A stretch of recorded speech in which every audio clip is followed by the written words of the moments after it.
Yeah, he didn't think that through. Did that. It was such an obvious bait. Oh well. She's like one of those awful 50-year-old ladies that knows everything and is going to tell you all about it.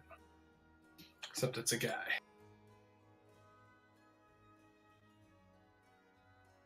It's Karen from Three Doors Down, and she's Right. just the head of the PTA. Exactly. He knows what's going on in this neighborhood. A lot of boring shit until we get our shit together.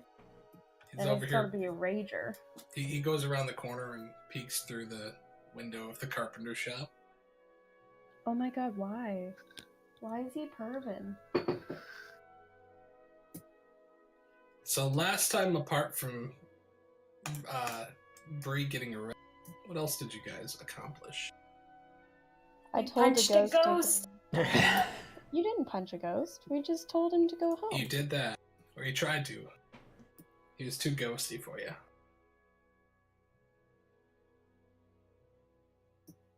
I believe exorcised is the proper term. You exorcised a ghost from Troll Skull Manor. We have exercised the ghost. Liv was his name. An elven bartender that saw many years more than he should and wound up doing himself in, but you guys sent him to rest. And he thought his tavern in good stead while all of you were in charge of it. Hooray! A friend. Damn you, Bree. We're in What? the middle of the intro. And here he comes, making an entrance. Well, I mean, there's a chance I might not be making any more entrances. Yeah, that's sad, man. So there's that, yeah. Are they forcing you to do that shift, or? Well, it's just that everybody wants us to have our shifts the same, just because it makes everything easier for everybody. But the thing is that my brother normally does closing shifts on Saturdays. So yeah. That sucks, man. Yeah. And I don't want to make all of you guys change up your schedules. I don't think I could change mine right now. Yeah. 9 is about the latest I can do it. Yeah. And the week is a no-go for me. I have to do it on Saturday. Mm-hmm. I'm looking at downgrading my D&D groups right now. Got a lot of stuff going on. That's life, my dude. Yep.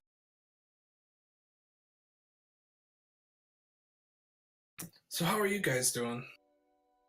Enjoying some good opossum memes. Classic. Also enjoying some good possum memes. God, you guys are weird. Not really, they're just cute little animals. If you want weird, I can help you guys just show you the world of long Furbies. Oh, That's yes, exactly what it is. please! Long Oh my God, Furbies? Hang on, my dudes. No. No, it's very important. God damn it. The stream's gonna see it too. Good. If I click on it. Do it. Okay. Didn't know that I needed this in my life. What the hell is it? It's exactly what it sounds like. It's I just mean- modified Furbies. It is that. They do not lie. I'm guessing we're waiting for a link. I don't have any on my phone actively. Hold on. Do you have these? Like, do you own one of these god-awful things? No, I really want one though. I but I have want to make it myself, but I'm just very... Apparently Grumpy Cat died. Yeah, Yeah, that I heard that. happened. What happened this week that Grumpy Cat finally bit it? Is that Tuesday boy porridge? Tuesday boy porridge! I love What? Tuesday Boyport. That's his name. His name is Tuesday Boyport. A Oh my God. YouTuber named Strange Oh my Aeons made him, God. and it's her son, and he has his own Instagram page, and it's very good. So is it basically just a Furby and into this like giant, like weird sock thing? Yep. That's Yeah, you just essentially. add more. I like the skeleton hands one. That's my I'm not favorite. clicking any more of those. They've seen enough. Okay, that's fair. What's that? That you guys came here to see D&D? Oh, no. No. Opossums and long Funny. Furbies. You Please. got the wrong stream for that. God, apparently. And I think I forgot to put off the Discord thing. Let me do that real quick. There's Oh, like this whole God. cult on Tumblr of Furby modification. There's long Furbies. There's like Furbies with legs. It's There's Furbies with teeth. yeah. There's teeth Furbies. They're That's- all beautiful. There's tortoise Furbies. Oh, that's new to me. Why? Yeah, I don't know why. This one just looks like a sea turtle. Oh, that's a hedgehog. That's a big blue scary monster. I mean, to be fair, Furbies are pretty creepy straight out. of Yeah, the they're box, creepy to too. begin Exactly with. the point. So why not just go full Gonzo? I remember when those things my were God, like... there's a YouTube video that's a long Furby tutorial. Yup. Yeah. That is And then ridiculous. I'm guessing boy porridge was. I'm guessing Tuesday boy porridge. Tuesday boy porridge was made by Strange Aeons. Yup. Yeah. Okay. Yeah. Honestly, I can't see it having any other name than Tuesday boy porridge. There's a third part to that name that I forget. Let me see.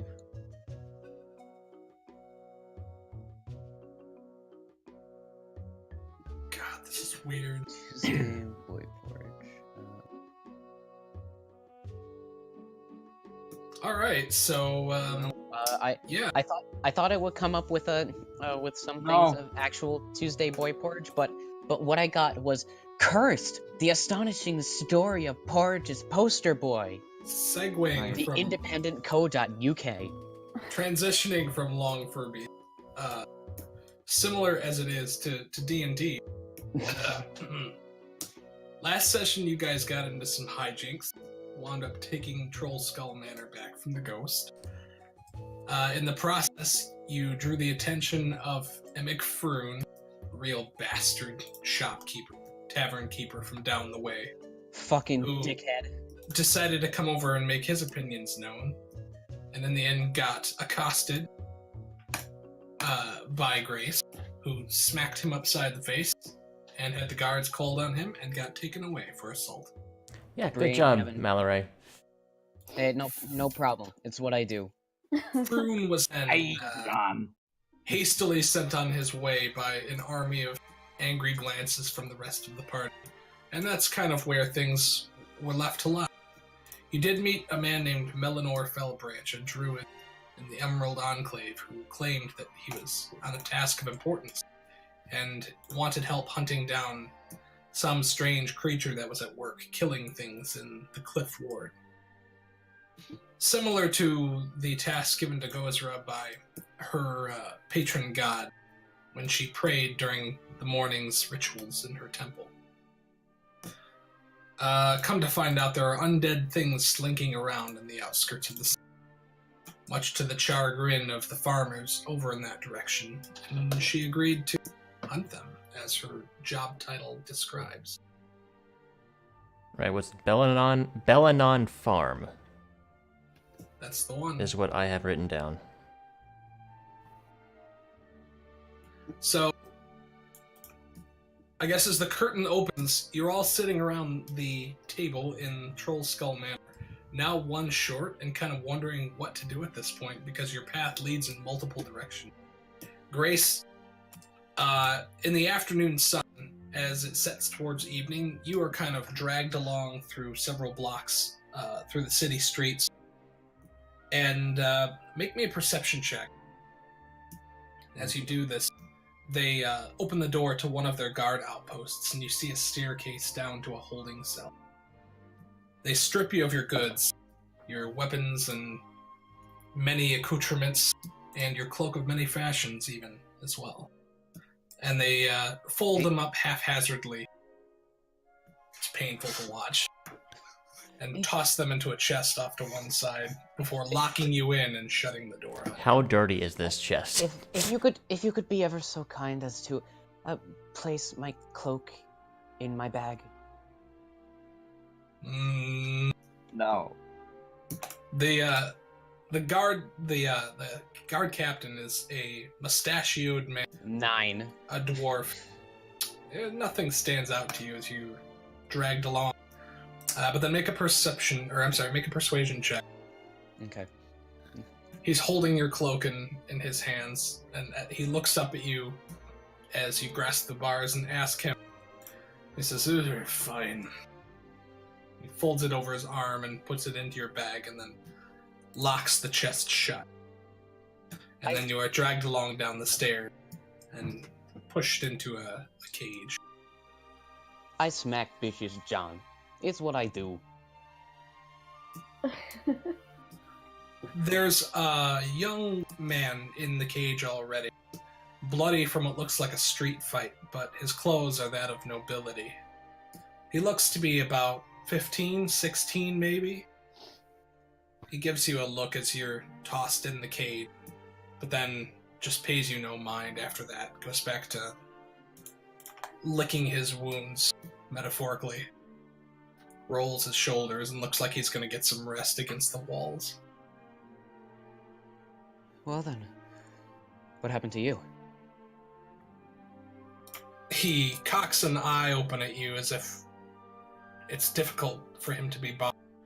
He says, "Why do you care?" Well, I simply see something in common that we might have. We pick too many fights.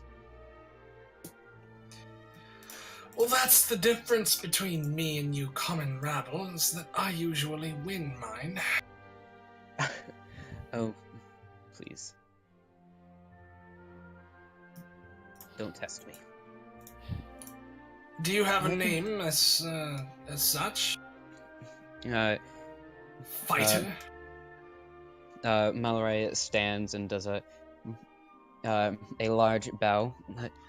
Wait, just a second. I just remembered. I don't care. And then he closes his eyes and lays his cheek against the wall.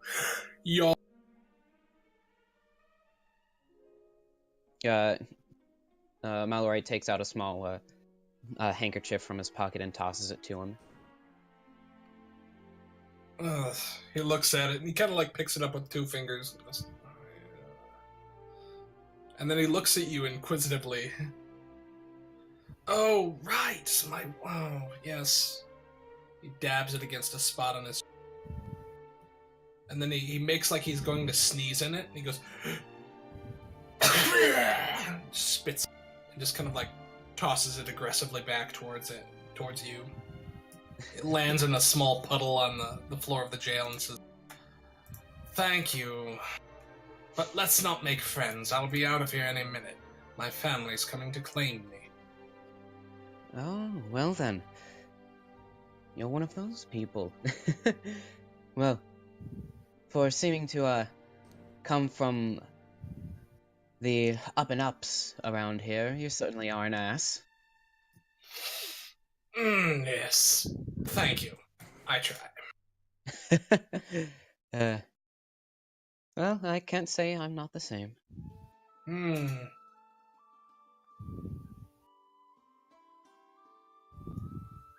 As you share a moment of uncomfortable silence, the door creaks open, and a woman with bright red hair walks in. Her gown is absolutely fabulous, and the neck of her dress is done up in a ruffled collar. Her hair is gathered in a fishnet of gems that she wears over her bun. She comes in and has a few whispered words with the guards. There's some coin exchange, and then the guard unlocks the cages, and the youth passes one glance to you and says, "Well, it was fun.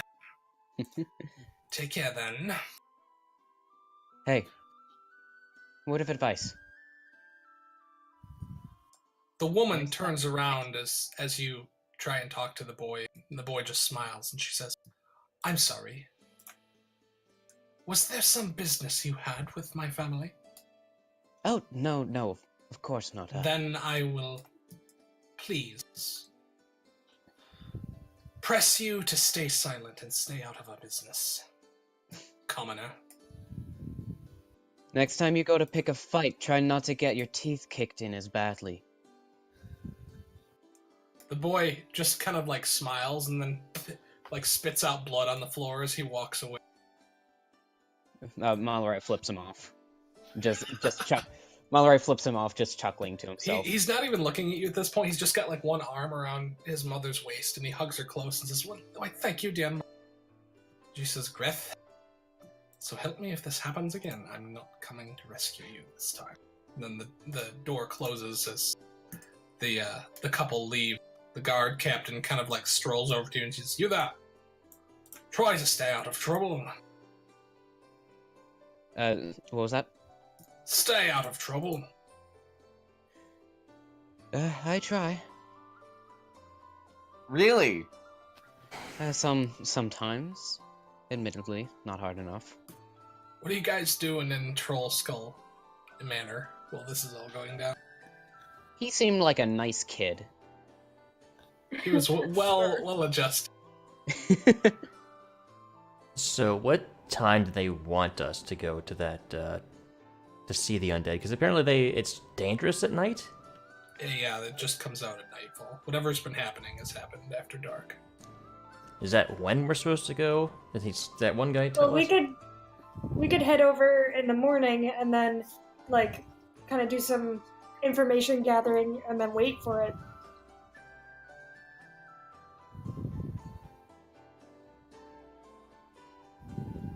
Do we have any furniture in this place? You have like some basic broken furniture. There's a few tables that are serviceable. Rickety, but serviceable. As far as like beds and things, you could sleep on them. It would be about as comfortable as like sleeping in the wild. Because is this right after he got taken to jail, or? How Yeah, long is you guys are. This is the aftermath of him getting hauled away. You guys are now stuck with the question of what do we do until he gets out of prison.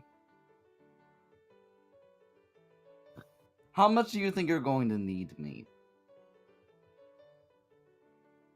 What do you mean? On a scale of 1 to 10, how well are you going to be doing amongst yourselves without my company? I mean, I'm likely to get stabbed. But, like... You're we likely would- to get stabbed even if I'm there, though. You I'm just less have that likely. face. Well, I'm not particularly skilled when it comes to prison breaks. I'm not. Oh no, no, no, no, no, no! I'm not gonna break him out. I'm gonna sit there and stare at him until he learns a lesson. How long is his sentence? No idea. But I'll sit there no matter how long it. Your friend's none too bright, is he? No, that's why I'm the caretaker.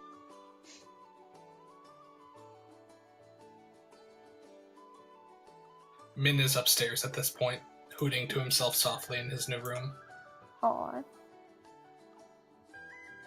Well, a real bang-up job you did. Generally, when you take care of someone, they don't end up in jail. It's not my fault that I'm not around 24/7. With the amount of bullcrap he gets up to, it's hard to keep myself there all the time. Fair, but I don't think he needs to be stared at for, like, a solid week, which is generally what the sentences are. He doesn't need to, but oh boy, can I do it. Could you do it for, like, a day after we're done? Fine. Sax, as everyone is arguing, you see out the window that a man in a long brown coat is smoking a pipe and watching you from about the same spot that Emic Froon was earlier. He's kind of leaned up against the house across the way, just studying all of you through the window. He wears a very wide-brimmed hat. He's got a fucking poop coat. Yeah. It's Johnny Bloodborne. Johnny Bloodborne. Oh my god. How tall is this gentleman or this figure? He's about human size. Oh, cool. So now first we had the racist, now we have pervert. That's great. Our house in the middle of the street. Our house, in the middle of our house, our house, in the middle of our house, Anyway, in the middle. Yeah, we gotta see what this dude's up to. I is don't he know. looking at us? Yeah, he's staring at all of you that he can see.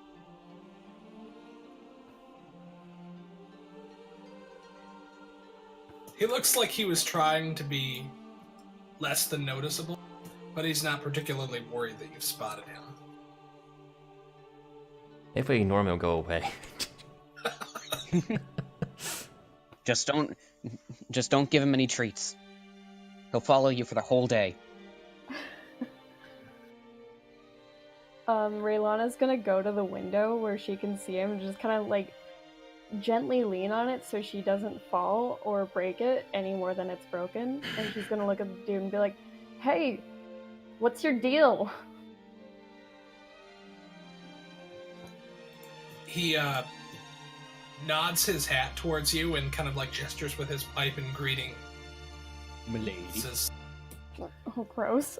"Apologies, I didn't mean to intrude upon your business. I was just curious as to the new neighbors, is all."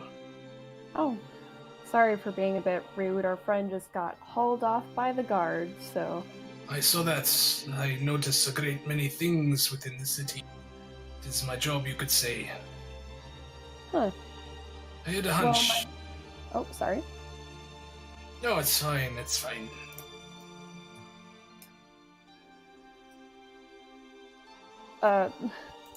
Well, I'm gonna introduce myself, and Raylana's just says, "Hi, Raylana Stormglory, a bunch of my friends in here.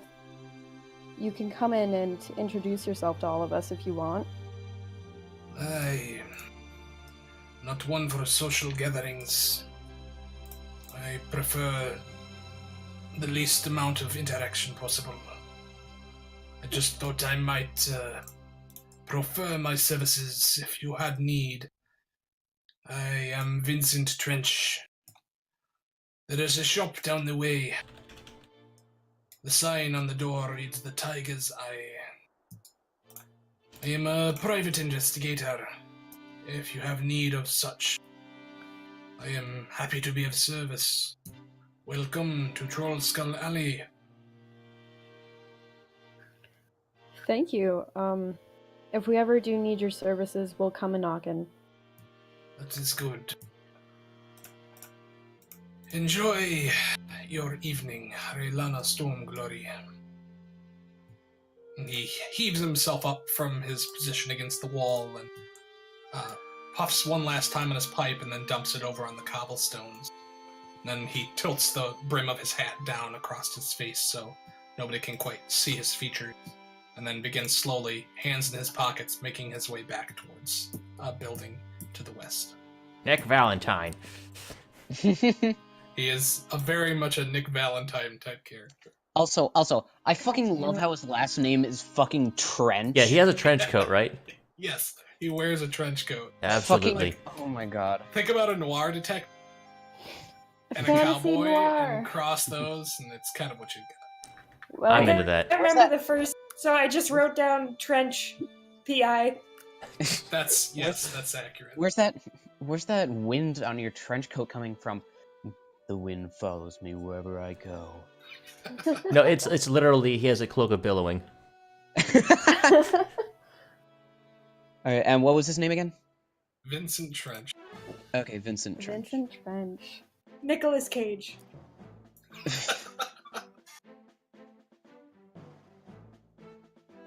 Put the bunny down.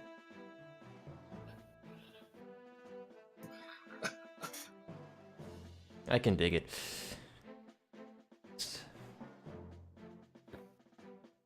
I guess I returned to my friends and I'd let them know that there was a private eye hanging out.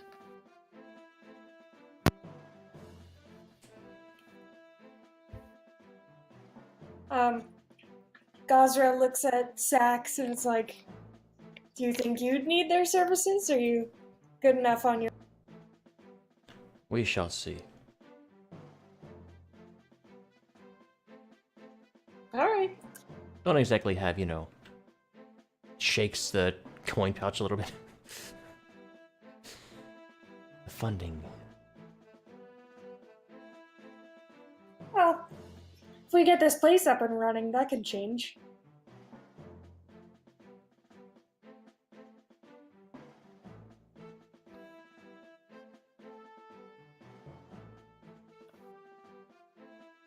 Well, what do we do about our friend who's sitting in a cell?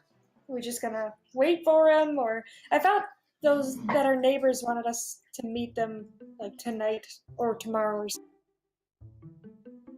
out at the farm. Melanor is going tonight. I think it would be best if we just left him. I think we'll be fine with, what's his face? What's the name? I forget his name. Thanks. Melanor. Yeah. I think we'll be fine with Melanor on our side also. He seems to know what he's doing.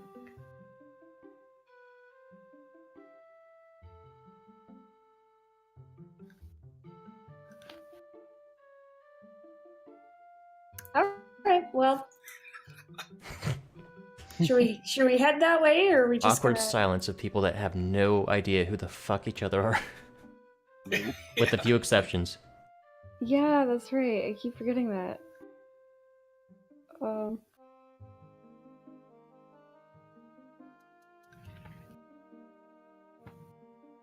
Yeah, let's just get going to the farm. Let's do it. Let's go. Alright, you kids have fun.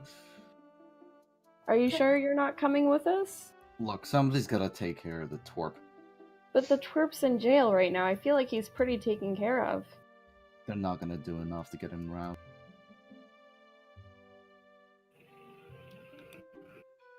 He needs supreme punishment. Oh, Okay. we don't want to know about that kind of supreme punishment. And I leave. Raylana just Alright. awkwardly follows. Alright, well I guess we're doing this. Sack's going too. I may as well. There could be coin in it. So you guys head right over to the farm.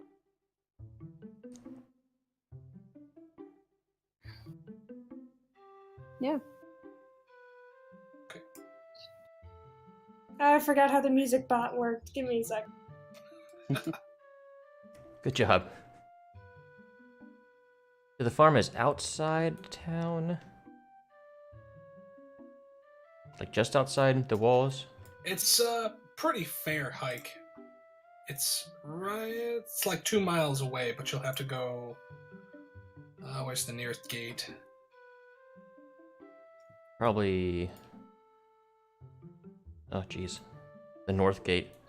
Yeah. See, leaving through the north gate and then walking down through the fields will get you to the direction where the farm is. As you get to the north gate, like right about here, passing through into the field ward, you see that the crowds of people are thinning, and there is a man on a horse riding towards you, all wrapped in bloody cloths. He looks a bit faint. He clutches the reins weakly in one wrapped hand. People seem to be avoiding him. This is the real Johnny Bloodborne. I'm gonna do an insight check on this guy.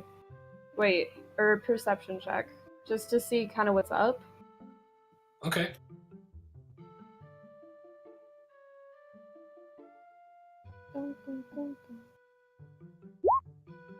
Ooh.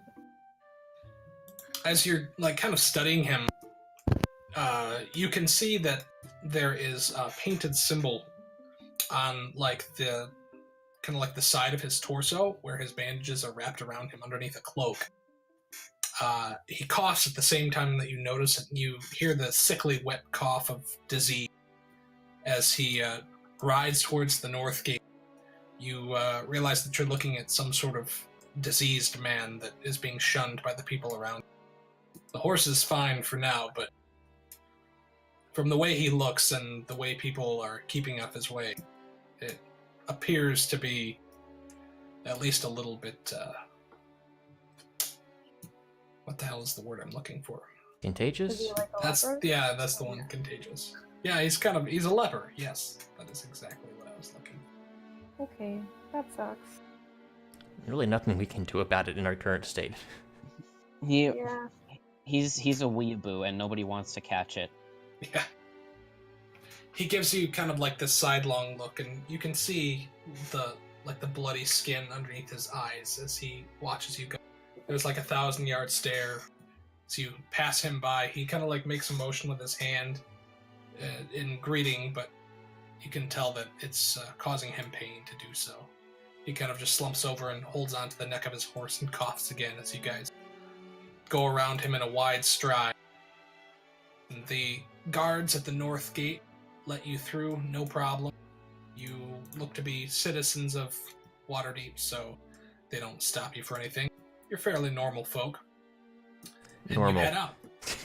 As normal as can be, yes. Waterdeep's a strange city, but Granted, there is a noble among us, so... that's Hi. true.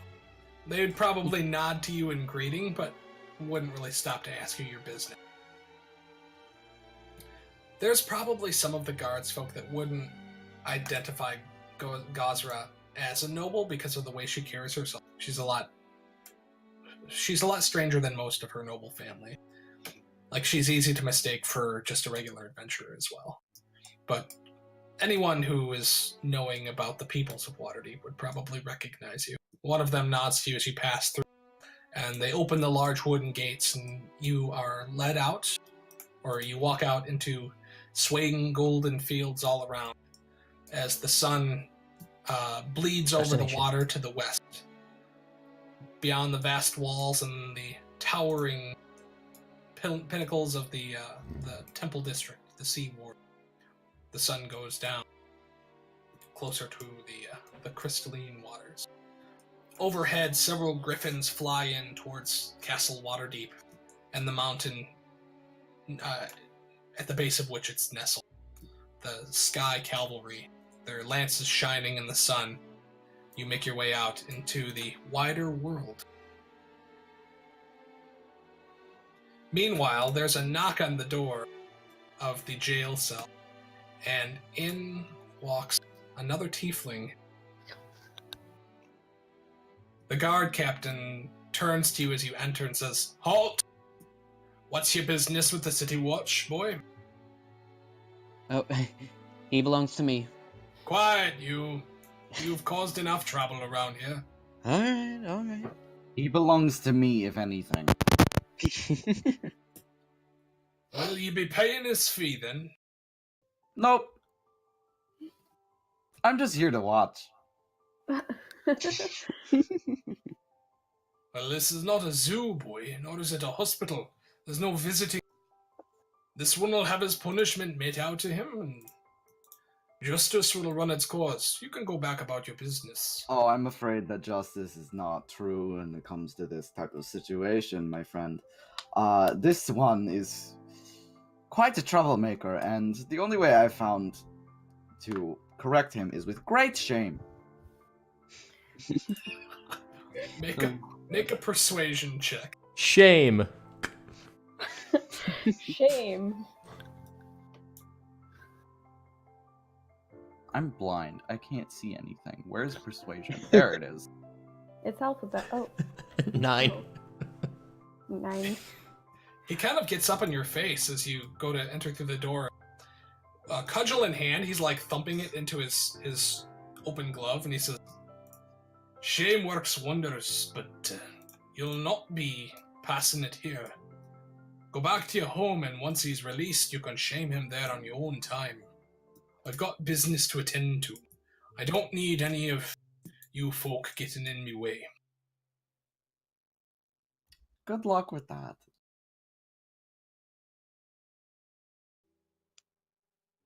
He kind of stares you down, waiting for you to turn and leave.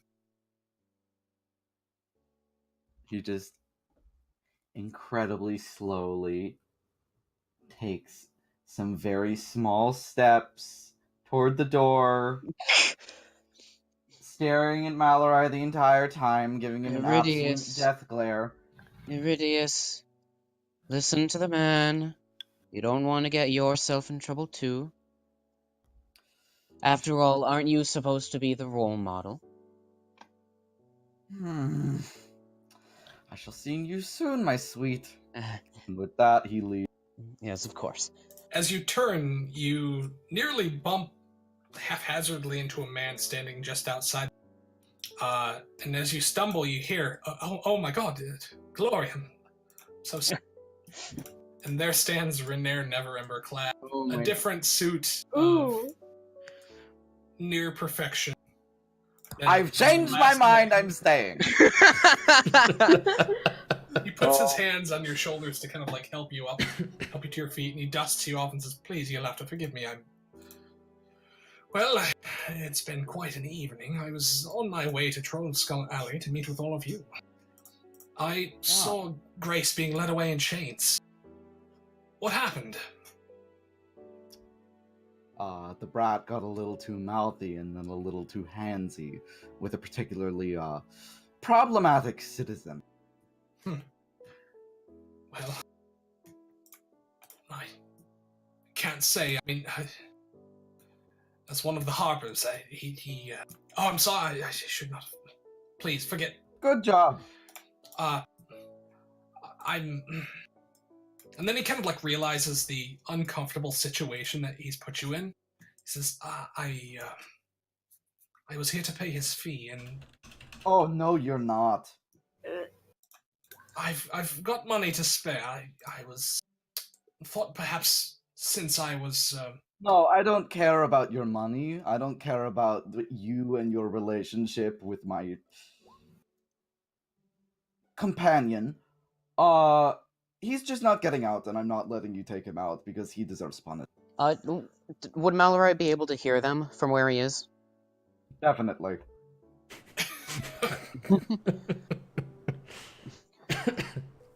If I recognize the voice correctly, and I'm sure I do not spend your money. You're better than this, Renair. Well, to be fair, my father left me quite a sum. If I could be at all helpful, must be some sort of grave misunderstanding. I assure you, Glory, I mean no harm. I came with an invitation as well. I had thought to deliver it within the common room of your new establishment, but times are clearly different now. If you'll allow me to just put this down, a gesture of goodwill and friendship. You did save my life, after all. It's the least I could do. Fine. Thank you.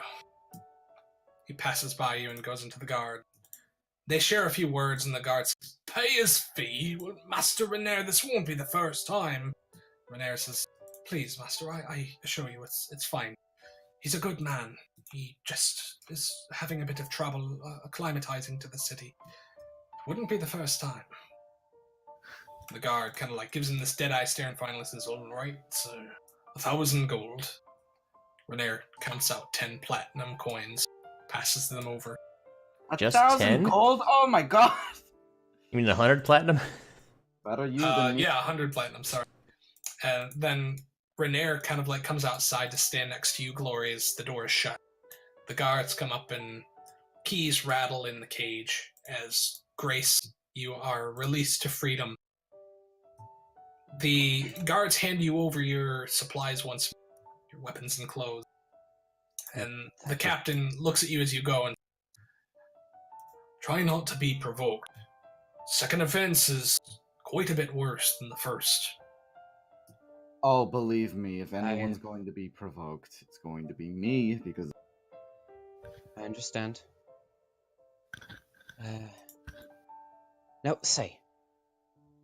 They release you into glory's waiting shame, and then the door is closed behind you, and you are a free man once more. Renair is standing across the street, bathed in the lamplight from one of the alchemical lamps that have been lit across the district. Don't you start? Oh, I started a long time ago. Malarai just basically ignores Iridius for a moment and walks over to Renair. He strides halfway across the street to meet you, and there are several carts that kind of have to go around you guys, and they shout rude things as he clasps your hand into both of his in greeting. He says, Grace, Mallory, You, sir? I'm not getting out of this without reparations. Well, you'll have to tell me what I can do to make up for it. Oh, no. No. You paid for me. I am making it up to you. I do not let people pay my debts unless there is some way that they can be repaid. Pay me back in this. I thought to catch you alone, but your doting partner has a few things to say, so I will make it quick. There's a performance being held in the State Theatre across town. There's a man I'd like you to meet at the intermission, but the time spent before, we could perhaps see the show together, I thought. Or with Gloria as well. I mean no intrusion by it. No. Do not worry. I can. It's purely business. I can assure you of that. Of course.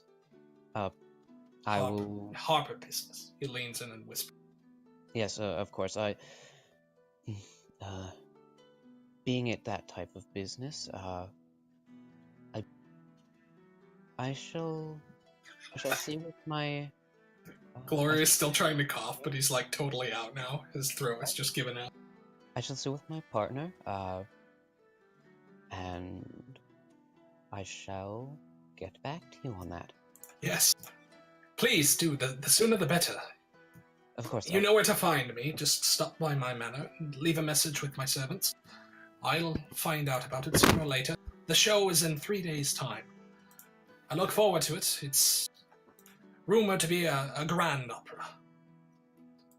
Glory, thank you for taking such good care of Grace. He's a fine companion, and I think that you've done right by one another. You're clearly good friends. It's a sight to behold. Yeah, sure. Please try and stay out of trouble with the guard. You'll run my pockets dry at this rate. Of course. That's a lie. I've got coin to spare. And I Regard- like spending it on things that I judge worthy enough. Gay. I don't think that spending money on criminal reparations is something much worthy. He kind of cocks an eyebrow, and in this case, I find it quite stimulating. Fine clothes and fine friendship, indeed. Tell me, where does your evening take you, Glory? Well, Wasn't there a prior arrangement that we had? Oh yeah, but I've cancelled all of your plans to make way for a lot of correction. You're going Can to it be not- kissing major ass to that jerk off.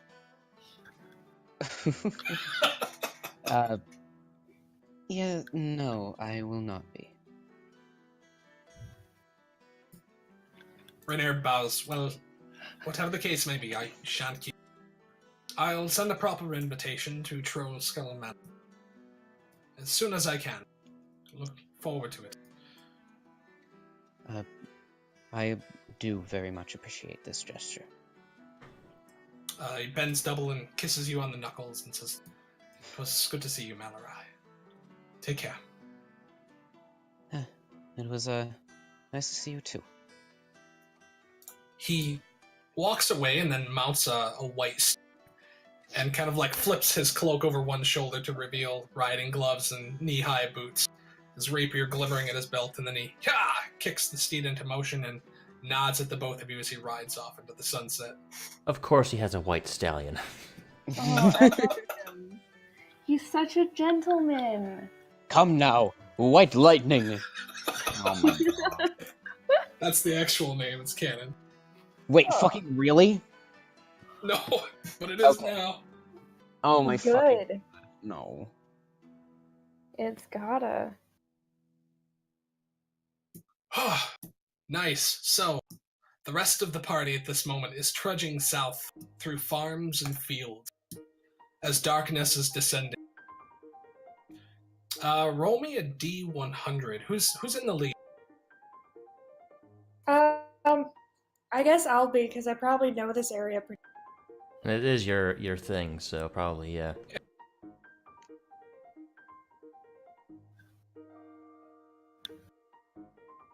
We split the party. Wow. Ooh. Oh god. Yeah, I forgot about that. I can't roll higher than single digits on a D100. Pretty bad. That's good if you were, like, when you do channel divinity, or the, asking for your Yeah, god divine to come help. intervention. Yeah, That's not for a long time. I know. So we all immediately die. Okay. Rocks fall, we all die. There's an earthquake. We get swallowed up by the earth.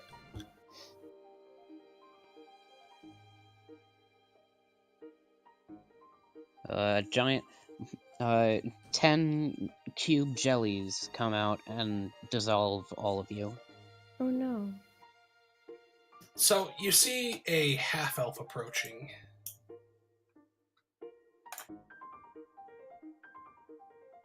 He's carrying a large pile of books that teeters on the back of a horse. He looks like he's a bit confused, and as you approach, it looks like he's heading for the city. The books fall over on him, and he's knocked prone. He goes, "Ah, damn it to the hells!" And he just kind of like lays there staring up at the sky. You can see stars appearing in it now. He goes, "Gods be good." So he's laying there and he's seeing the stars, and then he just sees like me lean over, like with my hand outstretched, and I say, "Need some help, friend?" He goes, "It's fine. I've got it. I just need a moment to collect myself." He looks a bit frazzled, all things considered. The side of his face is a bit singed from some recent injury that's been dealt, and he's nursing several other wounds as well. You can see like bandages and things under his clothes, and he says, "But I suppose a friendly hand is well accepted in times like these." He takes your gauntlet and stands up and dusts himself off and looks around at all of you and says, "Well, you're out late and outside the city walls as well. Didn't think to see anyone heading away from the city at this hour." He bends over and goes, "Here we go," and begins heaving the books back up and balancing them. So does this guy just seem like he's clumsy? And he probably got those burn marks from effed up, messing up his magic. Make an insight. On. Ooh. Nice. He's got the telltale signs of an adventurer coming in from a long and arduous journey. He looks to be a wizard of sorts. You can see he's got a main spell book, but he's got like dirty tomes of lore that he's gathered up as well, balanced on the back of this horse. The books themselves, some of them look rather valuable. I would suggest that you hurry into the city. We're on a bit of a monster hunt, and I wouldn't want you to be caught out here unawares. When you say monster hunt, like one of his eyes crack and he goes, monster hunt, indeed. Yes, I wouldn't want to keep you. Monsters and all. You don't serve the Black Staff too, do you? We do not. Who? Oh, That's good. I serve many black staffs. Shut the fuck up. You're not here. I am there in Spirit. In spirit. The Black Staff, the Magister Extraordinaire, the High Archmage of Waterdeep. She sent me out to collect tomes of lore. I've only recently come back from my journey. It was a bit more dangerous than she originally thought. I thought, since you mentioned haunting monsters, that, but no, clearly I'm in the wrong. Lyndon Tallowick, at your service. I shake his hand. I'm assuming he, put it out. He does that thing where you, wind up shaking, the tips of his fingers, and it's, the weakest handshake that you've ever gotten from a fellow. He just kind of, looks uncomfortable through the whole process, but shakes your hand nonetheless. Says, what sort of monster are you hunting? We believe it to be some form of undead. It's out terrorizing these farms, and it only comes out at night. Do you know what you're up against? They say knowledge is the greatest weapon in times like this. Well, that's about all we got. And, oh shit, I can't remember the name of the town. But Gazra does, and she just says it, because she remembers. The town being the farm? Yeah, the name, of the farm that we're going. Oh, right, yeah. Bellanon Farm. Well, I'm not familiar with that place, but give my regards to the farmers. I hope that you can overcome this beast that you're hunting. Best wishes and good luck to you. I should probably I've got to get out and I must get on my way. Alright, well, have a good night. Stay safe. I'll put your names in with the Black Staff. She's always looking for adventurers of strength and cunning. If you ever stop by the tower, then perhaps she'll have some task for you, as she had for me. He looks like he's cracked. She pays good. You certainly definitely look much worse for wear, friend. Yes, well, I've gotten into a few scuffles, but my wits saw me through. I've made it back to Waterdeep. I'm alive for now. This poor bastard. Farewell to you. And then he takes the reins of his horse, heaves the final stack of books up onto the very top of it, ties him down with a bit of rope, and then leads his horse away. And as you guys turn about 30 feet away, you hear, "Oh, Dad!" and look back to see that they've fallen off again. This guy is just a fucking mess. This poor man. Jeb is a mess. So, off topic. Yeah. Did he just freaking? This is none of you are gonna understand this. Jake, did that person merge with like Mormesk or some shit? A little bit, yeah. Did It's that more person, mess, but before he became an acolyte. Did that person merge with what? Don't worry He's about a it. character in Lost Minds. Oh, okay. He's just a total helpless cause. Hey, Yeah. like me. Oh, So, this guy's way worse. time goes No, by, no, and you- several hours pass, and slowly the sun sets to give way to darkness. The moon and the stars are out pretty strong tonight, so you can pick your way along the road easily enough in the darkness. And a firm early summer breeze blows through, carrying with it the smell of fires and cooking things in the cliff ward and from the farms. And it's very invigorating. The orchards kind of like weave around you, giving off the last of their colored petals as the spring gives way into the warmer climes of the new season. And you can see that the growing things are just now beginning to come into full bloom as summer dawns. About an hour and a half later, you catch sight of a fire up on a small hill, some distance away, probably about half a mile or so. And you can see that there's a man sitting there that you recognize as Melanor the Druid. He's still some distance away. And there's a large, what looks like a statue situated some distance further across the road from him in the darkness.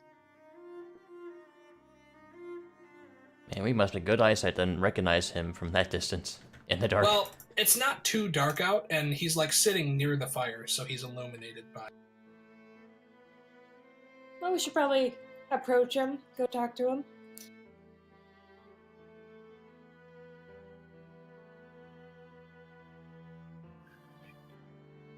I'll walk up if no one else is. I'm just kind of following. Sorry. Yeah. I'm not there. I approach. Okay. So, I need you to roll initiative for me. Oh, fucking hell. What? It's an ambush. It's a trap. Damn. Everybody? Yes, please. It didn't work because we don't have a token. Oh, whoops. Wow. That's 14 for Zill. And then 13 for Malarai. Why are you rolling initiative, though? Well, you said everybody. You guys are comfortably situated in. I don't know, where did you go? Troll Skull Manor? Let's just say Troll Skull. Okay. Oh, okay. Grace is getting an earful at this very moment. Yup. So, first things first. That's fine, Mom. If don't you have to guys worry about it. want to roll hit dice, you may do so. Will do. Time spent sitting in the tavern and watching Malarai get dragged away functions as a short rest in this case. That's still. It's not supposed to be a D4, Raylana. I don't know why the hell I made a D4 for you. Let's see. Would it be like a D6 then? Yes. It should be a d6 because you're a sorcerer. You must have edited your hit die. D6. You used custom class, that's Oh. why. Okay, well, I'll deal with that in a bit. It was set to d4, but I just flipped it on your sheet, so it should be rolling properly. Oh, God bless. Uh, Oh, and so Zilmaya has Dope, got okay. a 14. Is Zill with us? Oh, yeah. I would say, yeah, he's probably adventurous enough that he's with you guys. Just to Yeah, help I us. I just imagine he would be. This, Yeah, so he's we're coming to a conveniently with you corpse, guys. probably.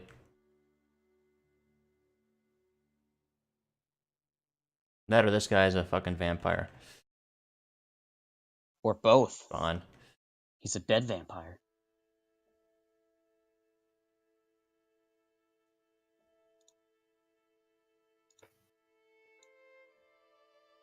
Hello, Pengus.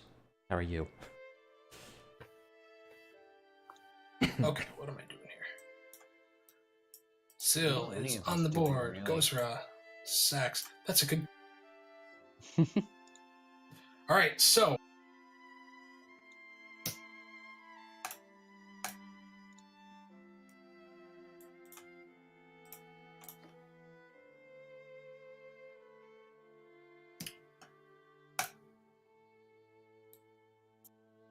Oh, there's a battle mat.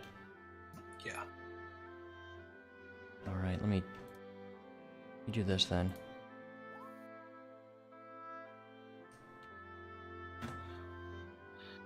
All right. Gozra, you notice a bit too late as something comes screaming out of the darkness towards you and leaps up into the air. A lanky shadow. You see claws flashing in the starlight as it comes down towards you. You are surprised by it, which means it has advantage on its attacks. Oh, my initiative should be 5 as well. Okay. Oh, no vampires. Attacks on their toys. So, Now I'm gone. What the hell? I'll add you on. I deleted you once, but it was from the other map, I think, so it deleted you. You have a 22. I have There, a you got it. 14. Okay. Do you see yourself on the turn order? Nope. Okay. Troubleshooting. Roll 20. Thanks, roll 20. You had a You're the best. 14. Yes. I can go after Zell. All right, so he slashes out once for you. You manage to bring your shield up and deflect it, and then he cuts through with his other hand. The claws bite hard and get you on the side of the face, dealing 9 slashing damage. And then Ouch. you notice the fangs sticking out of its mouth as its face draws closer. You smell its foul breath, and you know that you're dealing with a vampire of some sort. Wait a minute, you said its claws bite. Claws can't bite. Bad joke. Piss off, let me and my shitty jokes be. I appreciate your pretty jokes. So, I made a Sax, joke about vampire spawn, and oh, here it is.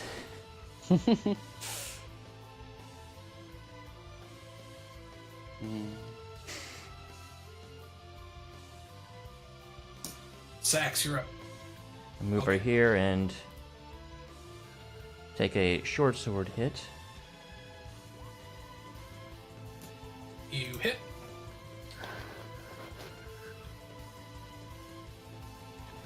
And I'm not going to use my key points yet, but I will hit with my unarmed as well.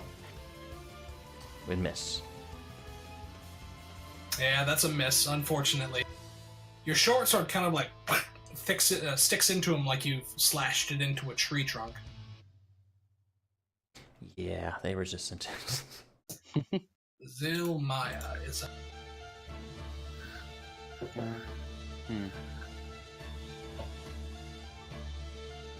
Let's see. Zilly Billy.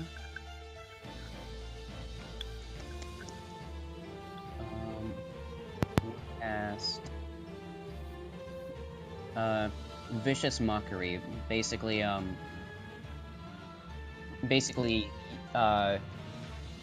using their feathery fingers, to imitate fangs in front of their beak, Okay. Oh, I love and it. just like sticking its tongue out at them. Wisdom save for this guy. He failed. Failed, wow. Yeah. Hisses as if it's been burned by the light of the sun and draws back away from it. And then that's basically it for Zill. Okay. Ray Lana, you're up. Cool. I'm gonna dash forward and do a quarterstaff attack. And then, does that hit? It does, yeah. You slam your quarterstaff right down onto it. Nice. And then, as a bonus action, I will disengage and move back. How? Can I not use a bonus action? How do you bonus That's a action rogue. disengage? Yeah, and What? disengage is a full action. That's dumb. Yeah, Okay, unless never unless mind. you're a rogue or a goblin. It's been so long since I've played D&D. You haven't even played a rogue. I know, I've just been listening to a bunch of podcasts with rogues and stuff and goblins, so I'll just hang out here, I guess. Frankly, I'm So, surprised you didn't hit it with magic. I He should have. has. I thought I had the bonus disengage. I should mention your quarters. He's resistant to your bludgeoning damage from your quarterstaff too, so it kind of like thwacks against him and then vibrates in your hands like you've hit it against him. All three For future damage to- reference, if you hit with Shocking Grasp, they cannot get reactions. And you Yeah, can I move. remember that now, but whatever. He has disadvantage on this attack from the vicious mockery. He slashes out. Both of his hands goes for his throat. The first one is a 9 and misses. The second one, he's trying to grapple you. And a 14 is not enough. You just knock him aside. You're welcome. And now he's like looking around. You can see that his face is stained with the blood of some fresh kill. And he's looking from Sax to Rilana and then back to Gazra now. You're up. I'm really sorry. I just spilled my tomato juice all over my face. I need a napkin.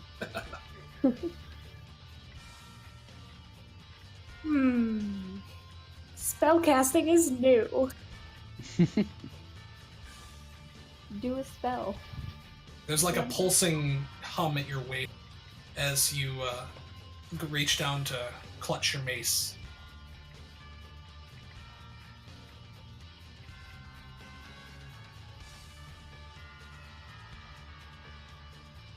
Okay, yeah, I am gonna. I'll just swing once because I've never used my mace before. I'm gonna do. Oh yeah.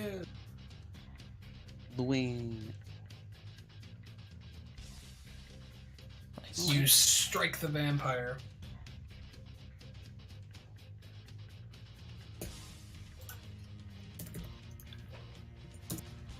So, as you swing the mace, like, there's a cry of a raven from somewhere nearby, and the mace ignites with, like, white fire and smashes into the vampire, who immediately screeches as it finds purchase and draws back, white flame coursing over it.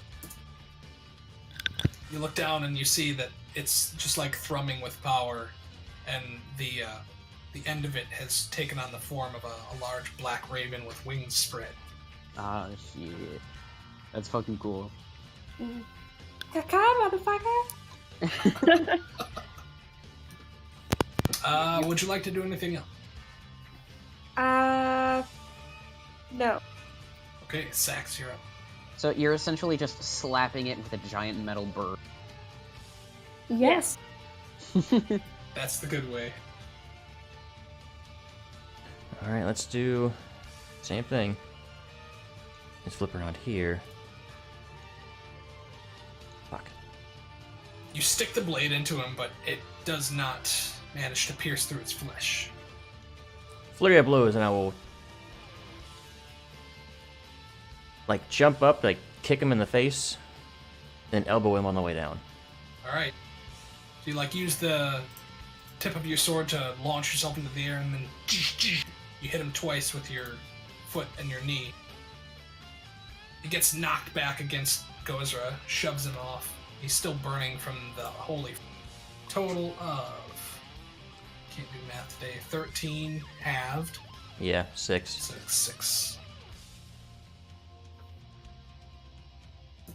Melanor cries out from some distance away. Hello! I'm coming! Wait there! Raising. Okay. He stumbles into the road, and you see that he's got like a large staff in hand. And then he breaks into a full sprint coming towards you. Zilmaya.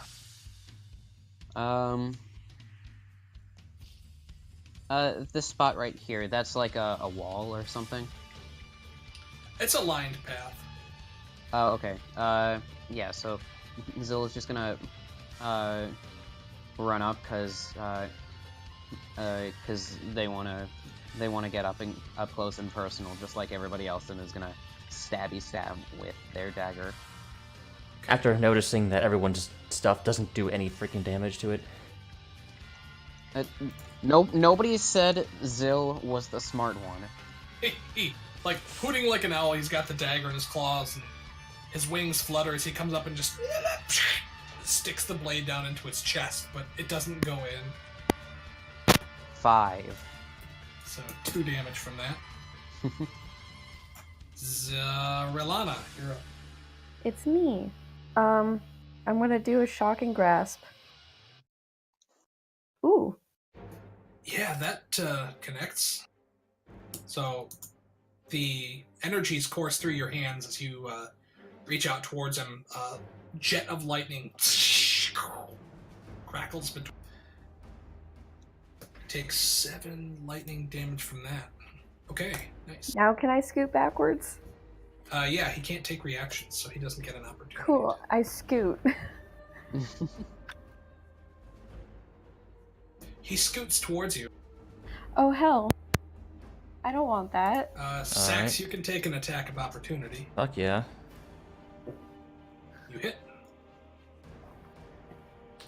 4 after the halved.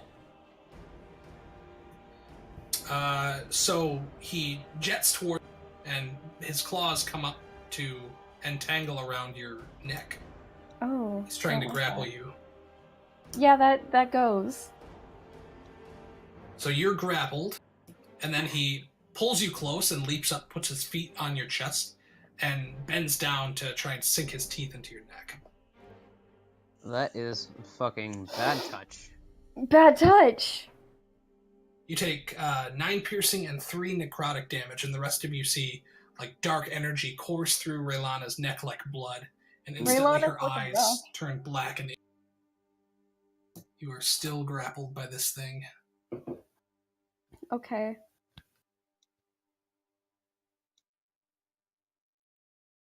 Gazra, you're up. There's a cat on my keyboard. No. Oh, no. Raylana, your hit lose. point maximum is reduced by 3 currently. Okay. Okay. Does it only cost an action to do Channel Divinity? Yes. Okay. I'm gonna do the Reduce Resistances one. I don't have like a spell card or anything for it though.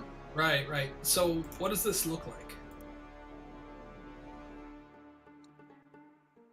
That was a good question.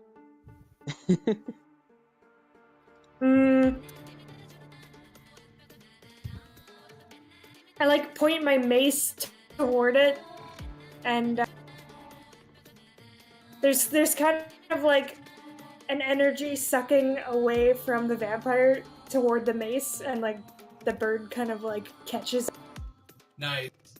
So yeah, like this black smoke courses out of the creature's mouth and away from the wounds that you've already dealt it.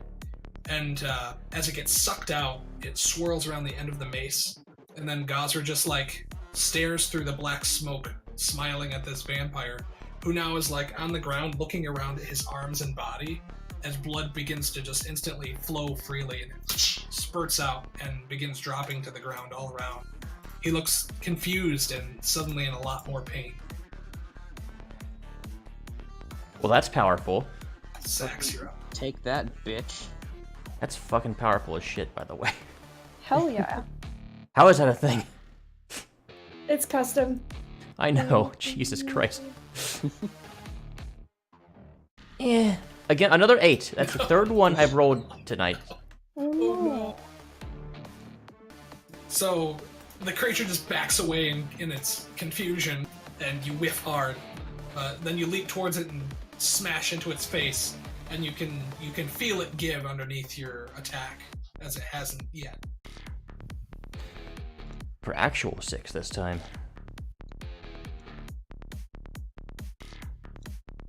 Alright, so you deal it 6 damage, and then Melanor, rushing up, he mutters an incantation in Druidic, and he breathes fire into his hand, gathering it into a ball, and then tosses it across the way towards the vamp.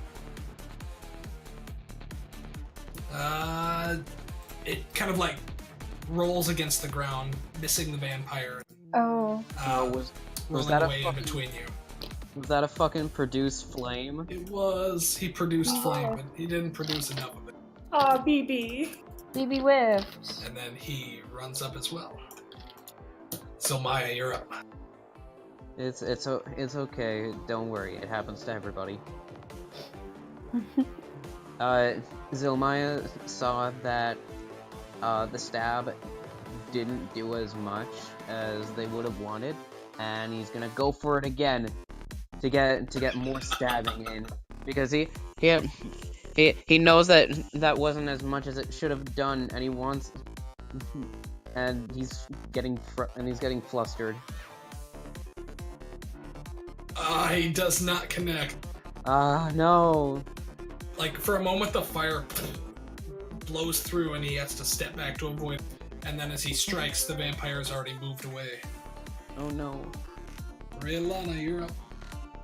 I'm gonna do False Life Okay. and cast it at level 1. Nice. So I only have d4 plus 4. Nice. Nice. 8 And that's my turn. Okay. So you have 8 temporary hit points. The creature releases you.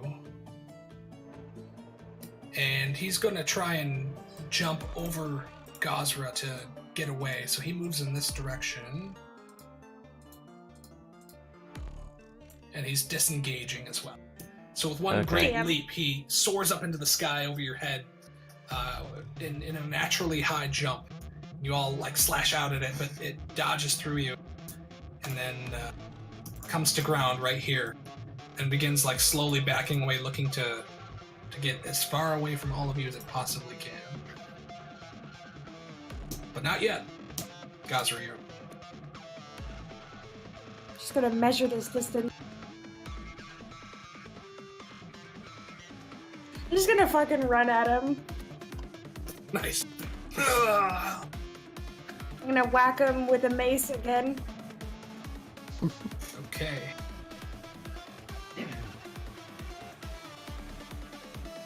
You Oof. miss. Yeah, he sees you coming and he just like flails out wildly and manages to duck underneath your swing.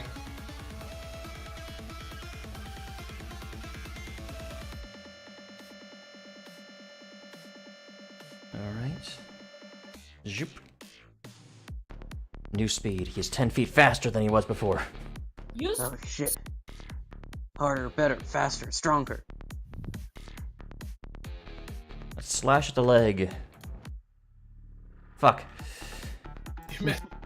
Sax, you just like slash against the ground, sending up a spray of stones, and the vampire dodges past your swing. Oh. Go ahead. And it's the 4th fucking 8 I've rolled today. Just getting all the bad ones out of the way. That's 4 natural 2s so far tonight. Jesus. Melanor cracks his staff against the ground, and it blossoms with a variety of vines and flowering plants and things, and then he swings it hard at the vampire. Shillelagh! who's running up. Yep, he's gonna shillelagh this bitch. Shillelagh's a really good cantrip. He hits it for 4 damage. A whole 4. He's clearly the NPC that's meant to not steal any glory. Zilla's going to run up and do that anime face where they stick their tongue out and pull the bottom of their eyelid down, and God. vicious mockery. Shit. Yeah. Yeah. The vampire does it back to you. Oh no, that's so mean. Rielana. Rielana is going to hobble forward to there and do a Ray of Frost Shit. Ooh, All that right. actually hit for once. You hit him.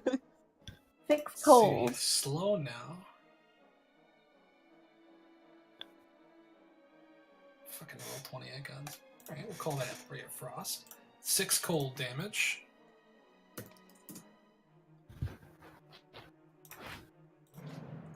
I forgot if these things regen health or not. He appears to be closing up his wounds, yes. Shit. He is going to slash out wildly towards Sax and Gazra. Sax, you are hit for 6 slashing damage. Gazra, you managed to block the attack. Oh no, you have 16 AC, so he hits you as well for 7 slashing.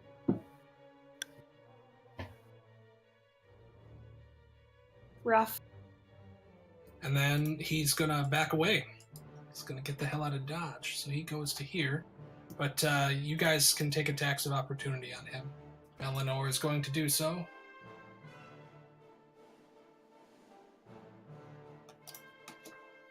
Fuck's sakes. We are great Melanor- rolling. Melanor crits him Ah, for 15. Your 8 misses, whiffs hard, and Sax, your 9 misses as well. So the vampire dodges around both of you, comes up looking smug with himself, and then Melanor just brings the shillelagh down, poof, right down on the top of his head, crushing him to the dirt, and then the vampire slinks away. Gazra, you get your attack, or you get your action now. It's your actual turn. Oh, he actually can't go that far. Is his distance reduced by 10 feet or 5 feet?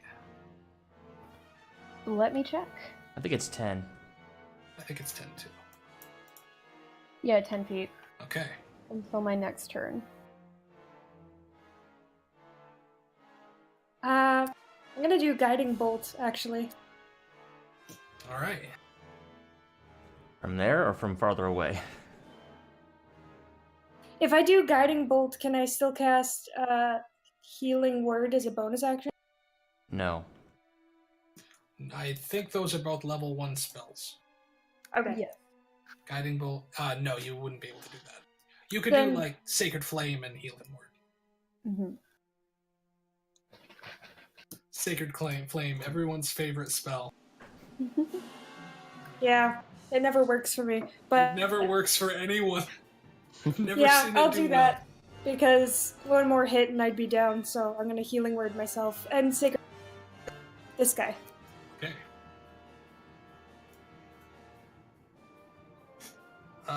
Dex save. He's pretty dexy. He Oh shit. Oof. dodges around the small pillar of fire, comes down and scorches the road. And then making with those 3. I like it. Okay. We are rolling great tonight, by the way. Yeah. I am gonna run half the distance just so he doesn't get too far away. Okay, sure. Sax, you're up.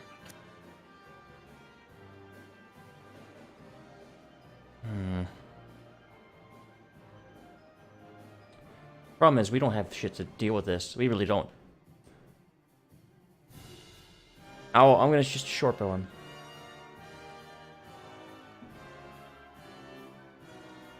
Natural 1. No. The arrow just peters down and comes inches from your toe. What the fuck is this? Fails in the bowstring and just lands in the This sand. isn't like none of us can fucking roll. I'd see the one. I'm gonna look at what our last rolls were. Melanor gets around in front of him. Says, "Nature's vengeance, you unholy beast!" And then smashes him with his quarterstaff, but misses. Yeah, we've had 3 rolls that have been below 5 naturally, which is fucking insane. All in a row. Zilmaya. Zumaya. If only Guys will have your Malorite and Iridius inspiration were here. tokens. If only. So yeah, so Uh, smash cut to Troll Skull Tavern. What are you guys doing right now while everyone is getting murdered by a vampire? Oh, That's too hot for Twitch. Zilla's Shut just the going fuck to Vicious Mockery again. Okay. Wisdom save. Does Zill not have any spell slots? He succeeds. Well, I mean, it's only just one zombie. This ain't no zombie, buddy. Vampire. A vampire. Still, it's just one vampire. He's totally not worried. Yeah. I'm at 8 health out of 21, my dude. So, the vampire is immune to your mockery. He is very confident in himself. He has very high self-esteem. His friends told him to go try to see a therapist, and it has been working wonders for him.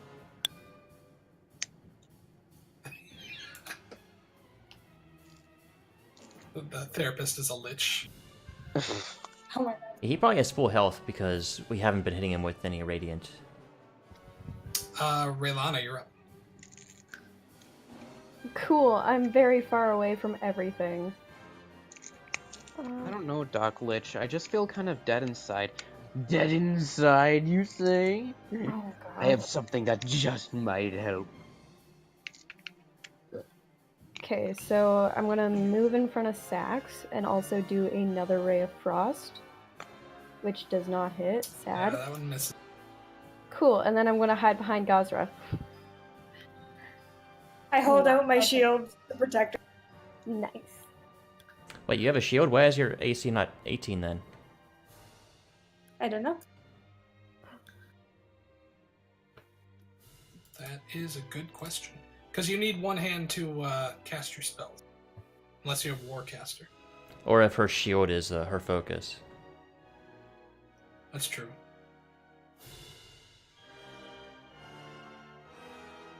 It says I have it equipped, so I'm not sure.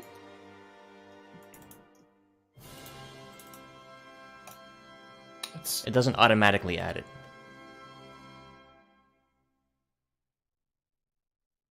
You pretty much have to manually change it. Is your shield your focus? Well, I was gonna ask about that, but I think you said that would be too OP.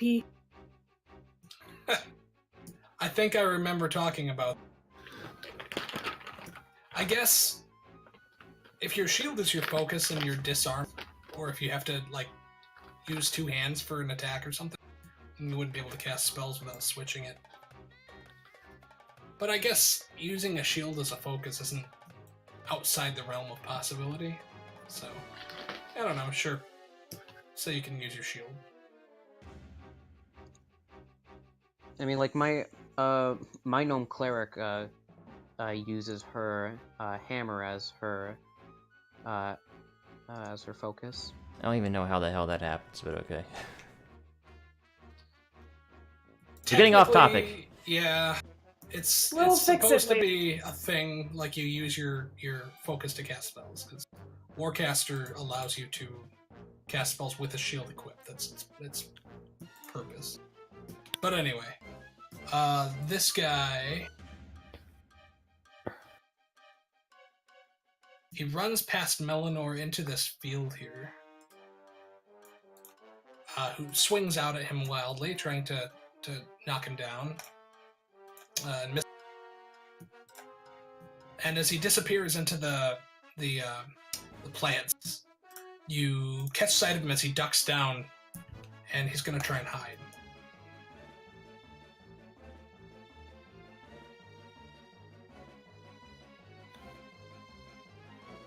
Oh, you have scale mail. Okay.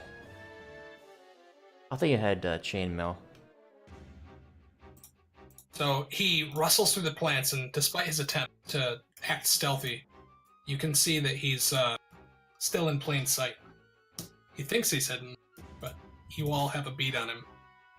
We can still see you. No, you can't. Go away! I'm hidden! Ooh. Just So, gonna guiding nice. bolt him. Yeah, you're like, poof, you send the guiding bolt straight into him, and suddenly he realizes he's not as well hidden as he thought. Guiding bolt hits. Nice. Shit, that does it. Ooh, nice. Alright, so Ooh. he is lit up like the stars in the sky as the guiding bolt's white energy courses through his wounds. I just realized something. What? I haven't been using my ability. What ability? Pack tactics. God damn it. No! That's my fault. All right.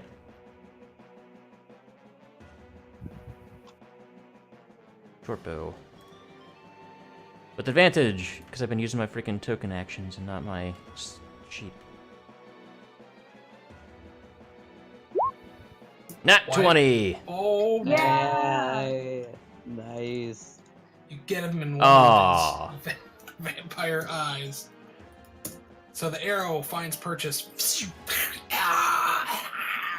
The vampire screeches and lit up by the guiding bolt no more. He sinks back into the darkness. As Sax moves out of the way, Melanor comes rushing up through the plant growth here with his shillelagh. He says, "Leave this place, foul thing. Plague us no more." And then he swings out at it. Misses again. Just keeps missing. Zilmaya.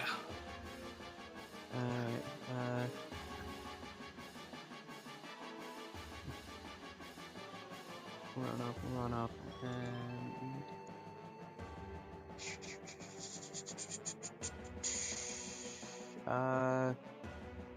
Gonna go ahead and cast, 1 second.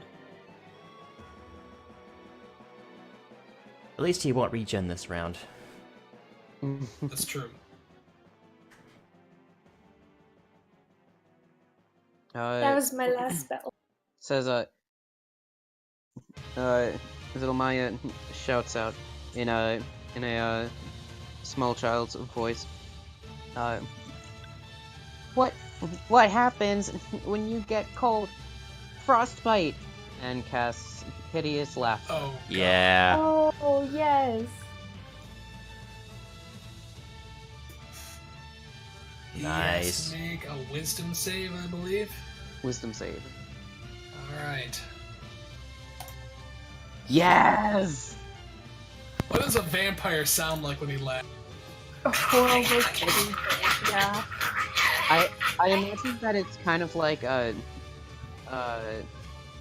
snaky laughter, like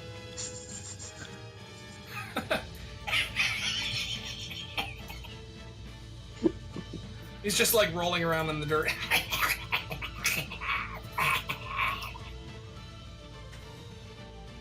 It's more disturbing than anything else, but yeah, he falls prone. yay. He's incapacitated.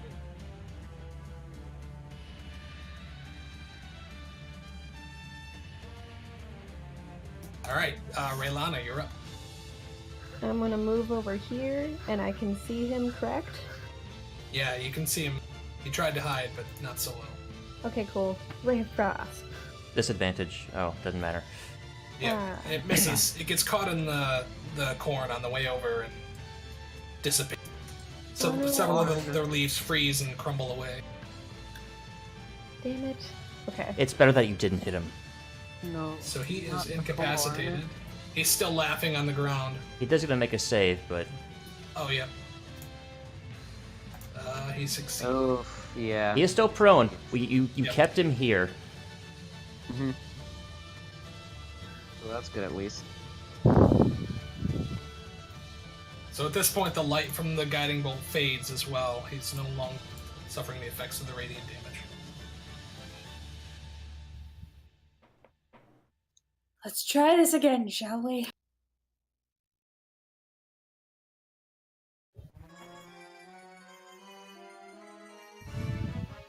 Dex save. Come on. I think he's got disadvantage on this. Let me check. I don't think you have it as prone.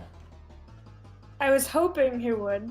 I don't think that's how it Nope, works. he's got disadvantage on attack rolls.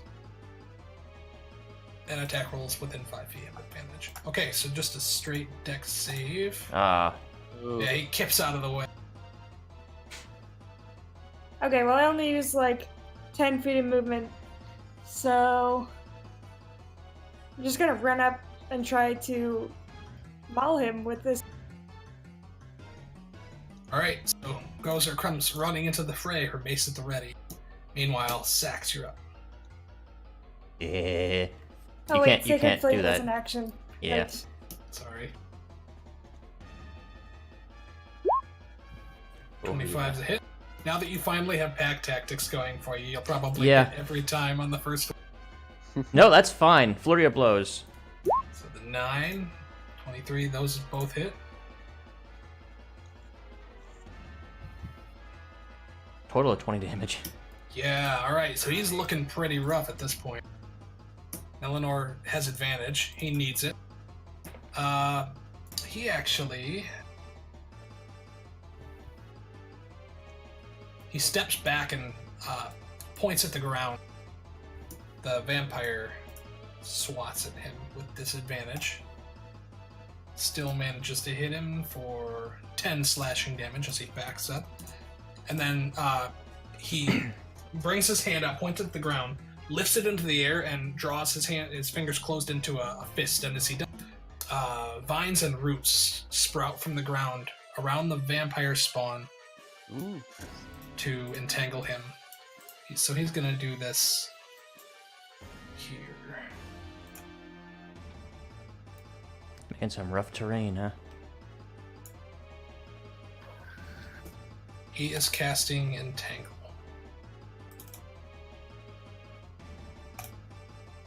Way to ruin this poor farmer's field. Yeah. It can go away. Alright, so... Strength save, he succeed. So this is all difficult terrain. Jesus Christ. How is this vampire so tough? He's a Jake's got the motherfucking rolls. savvy guy. And so walking into this, you'll have to make a strength save to move through, or be entangled by the vines and roots. Sax, Melanor has done his thing. Zilmaya, you're up.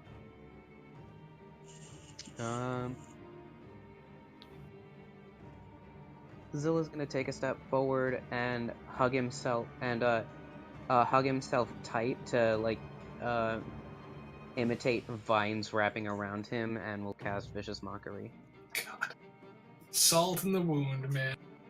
Adorable salt. One whole psychic damage. Hey! He takes one He psychic took it. damage. He still takes it though. He does. Hey, Every damage, little bit damage, helps. damage is damage. Mm-hmm. Alright, Rihanna, you're up. Okay. I'm gonna scoot in between Gazra and Sax, and then I'm also gonna do a shocking grasp. Yeah! Ooh, baby. Damn. Nice. Crit! Ah, Yeah, baby. so this guy is zapped. He can't take reaction. Okay, I'm also gonna scoot back. And technically he's already used his reaction, but...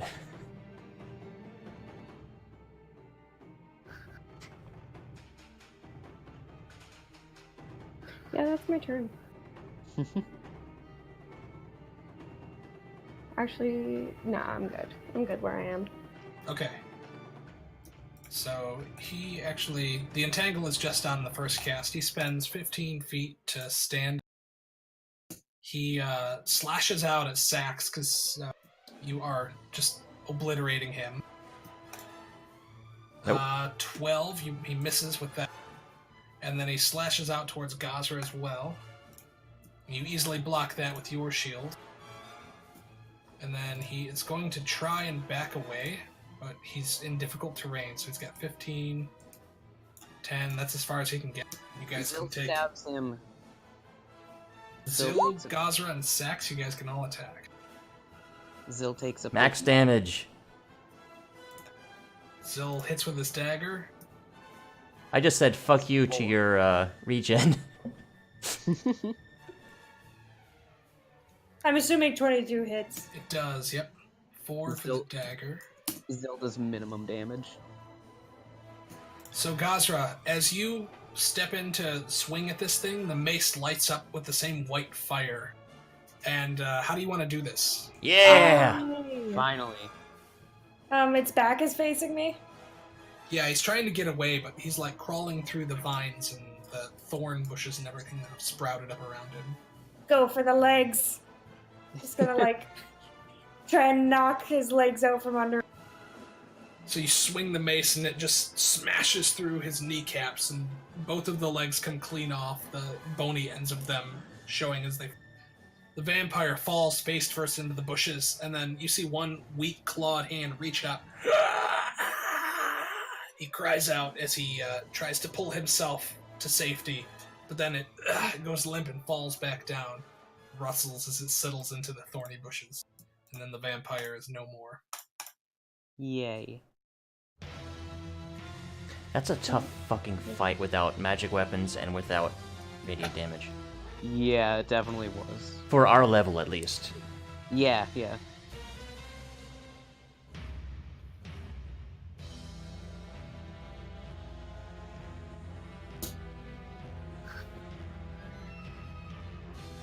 Alright, let's see here. It's almost like CR is bullshit. Well, it's also a whole bunch of us versus one of him. Yeah, action economy and all that.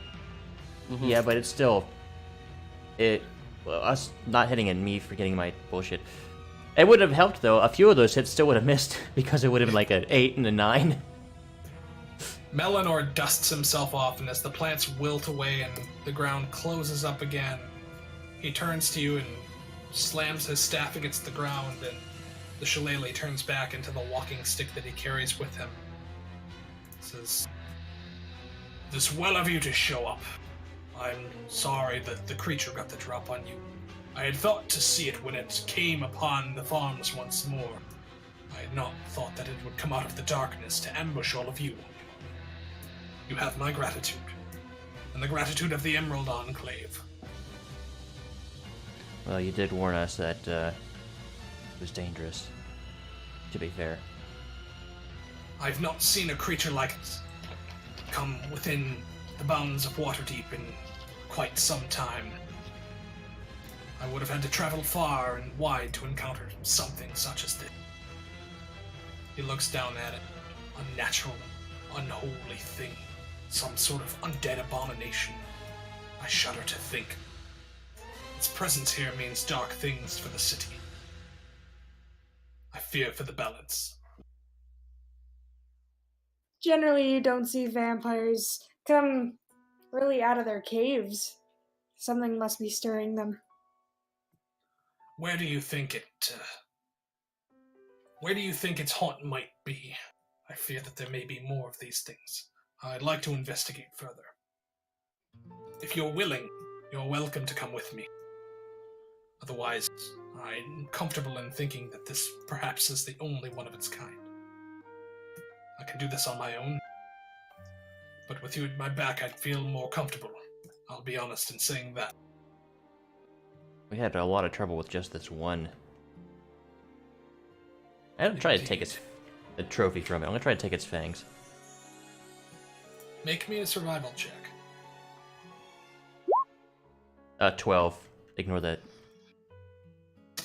You pull him out of its head, but in the process, one of them chips pretty significantly and cracks in half. But you do manage to get one of them out.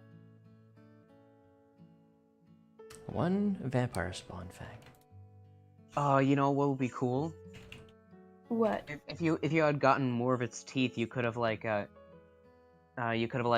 wrapped them onto some fist bandages and used them for No. stabbing damage with your punches. You're triggering Bree's Monster Hunter tendencies right now. He comes over to you, Gazra. This is what I promised you. He opens a small pouch over your hand, and 5 moonstones drop out. Moonstone? Moonstones, yes. Okay. No. They're a gem. Each of them is worth about 20 gold. Cool.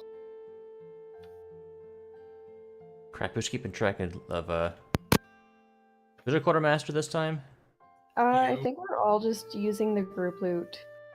Well, that's You what I did meant. such Who's... But keeping I track put of it. it in mind for now. We can fix it after.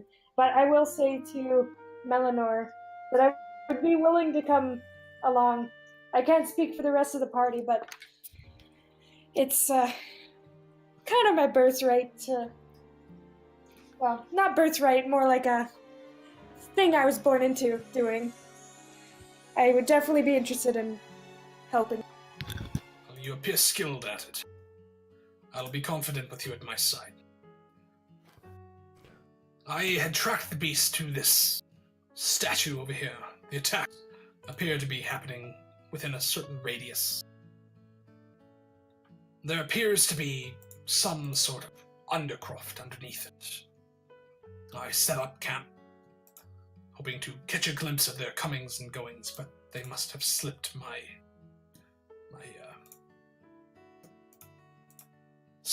notice. Or they might have more entrances and exits. I worry for that, but Waterdeep's tunnels and sewers are fabled as passages for dark things. Well, I'll At that- go over and look at the statue that he's talking about.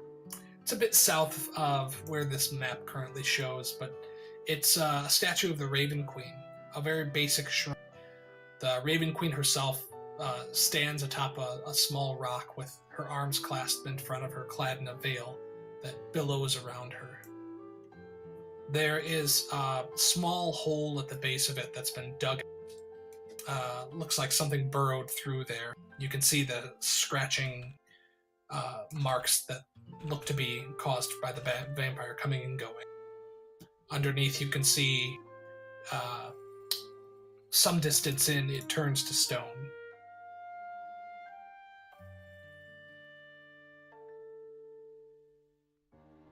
The passage turns to stone, not the... Yeah. I don't have any holy water on me, or I might try to... I don't know. I'll start to try to, like, fill some of the dirt in with, like, my bare hands, and it's just a waste of time, but I feel like I'm helping. A raven caws and alights onto the Raven Queen's shoulder and looks down at you knowingly as you struggle to fill in the passageway. It cocks its head and watches you for a little while, and then flies away. As you close it and pat it shut, there is a piece that falls over the night, and the passageway has been completely filled in. I'll dust off my hands, and I'm like, well, we going back home? I'm actually pretty exhausted. Raylana just like kind of coughs blood on, like she just spits a little bit of blood out. She's like, I'd like to go home and sleep now. As would I. Tell me, you've taken up residence in Troll Skull Alley. If the Emerald Enclave has need of you, capable folk, might I find you there? Yeah, of course. Given that we're not out doing something else, but I'm sure you could leave a message. I will do so. I look forward to further adventures with you. You all are capable fighters. I'm glad to have you on board. I'm not sure that I would have been able to handle that creature by myself. Take care of Tally for me. I must report back to my enclave now. Farewell to you. And farewell to you as well. Sax just nods. So you guys gain a point of favor with the Emerald Enclave. Yay! Ooh, Nice. favor's good. Lady favors. No, not those kind of favor. Well, maybe. But Hey, No, those who those knows? are in the dock district. Scanlan will take me. Scanlan and I will go to the bar for lady favors. I really want a strong jaw ale shirt. Then Then buy order one. one. Yeah, do it. But, bitch, no fucking money, and I don't start work yet. Until Monday. Aw. Well, then you have money, you can buy one. Yeah. That's fair. Okay.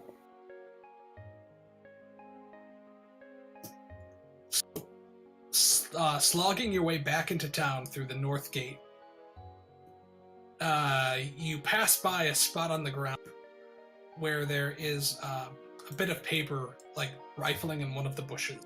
Looks to be a scroll from the half-elf's documents that went forgotten. Raylana's gonna go and pick it up. It's full of runes that you can't quite understand. Let's make me an Arcana check. Oh, it's not in your list, is it? Yeah. You have no idea what this spell said. I look at Gosra, I'm like, hey, do you know what this says? You're smart. I can try. Make Nope.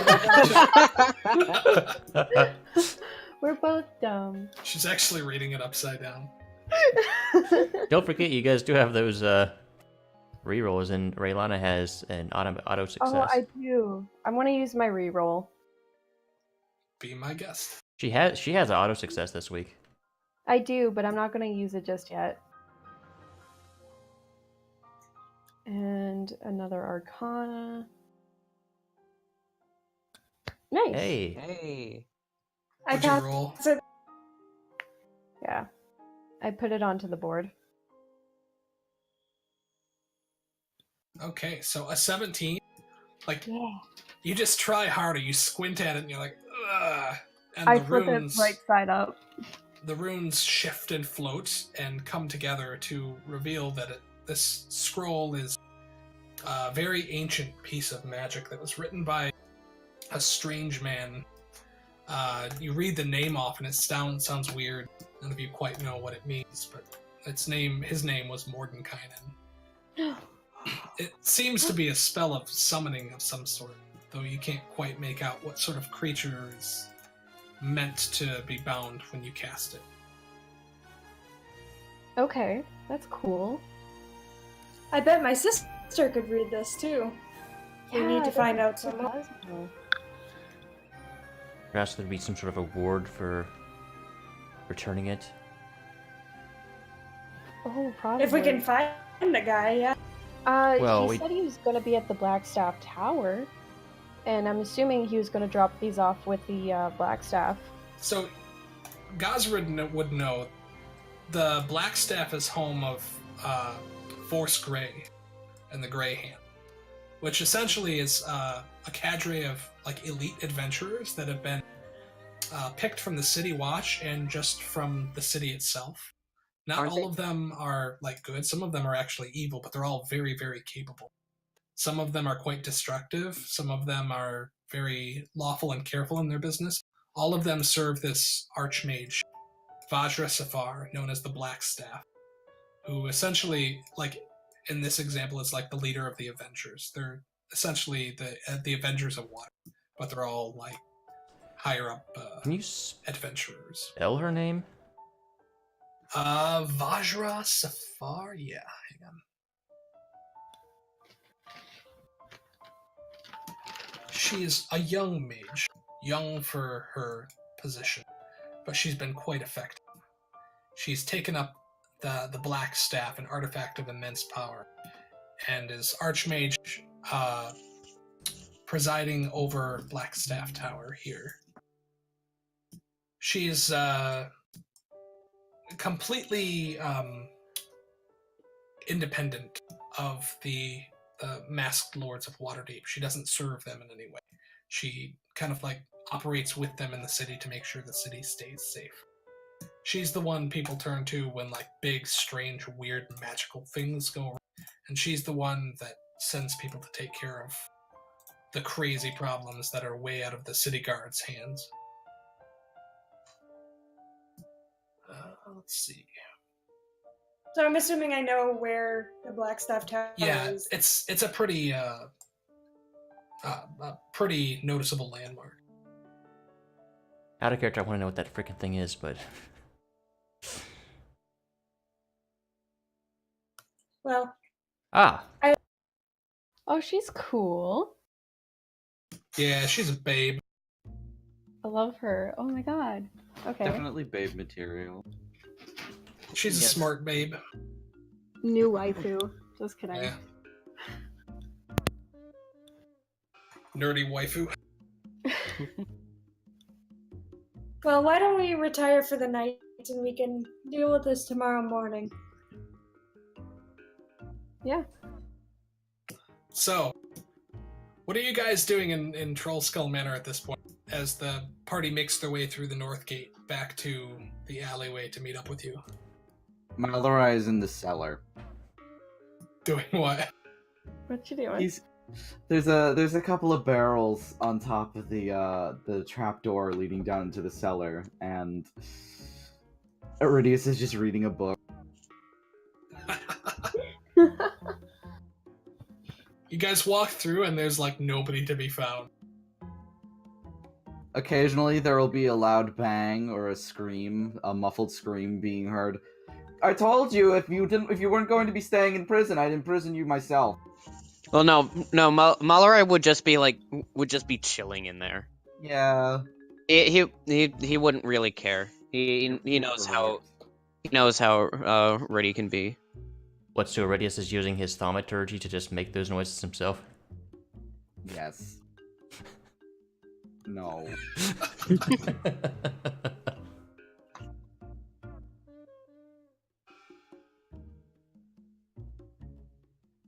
Alright, I'm gonna take like a 10-minute break. Yo, Aye. Break time, everyone. We will be right back after these messages and I'm not really gonna messages. make a donut. Oh, You not. making a donut? Can you do Well- that in 10 minutes? No, it's a frozen donut, and you microwave it for like 10 seconds. Frozen donut? That Yep. sounds awful.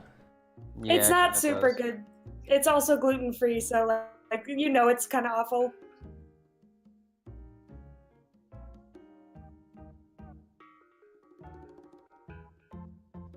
Dead silence. Rest in peace, donuts.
So Gadra, Raylana, Sax, and Zill all get one of those little moonstone things, Yay! and the other goes into the party loot. Okay. Sure. Acceptable. Yeah, that sounds good. Okay, I'm just goofing because you guys weren't even freaking there. I mean, Malarai would have gone, but He was Yeah, in I know. jail. Iridius was being a prick. Sure, blame it on your boyfriend. So how much are moonstones? Like 20. 20? Okay, dope. With how I've been rolling tonight, my thing might actually happen.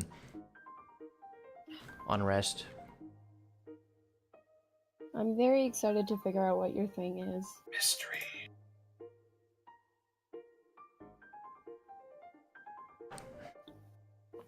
So you guys get a long rest at this point, after you return from hunting the vampire. Nice. It's a misty morning when you wake up. The fog has come in thick, and there's a light rain falling against the window. But the sun eventually beats through and warms things up.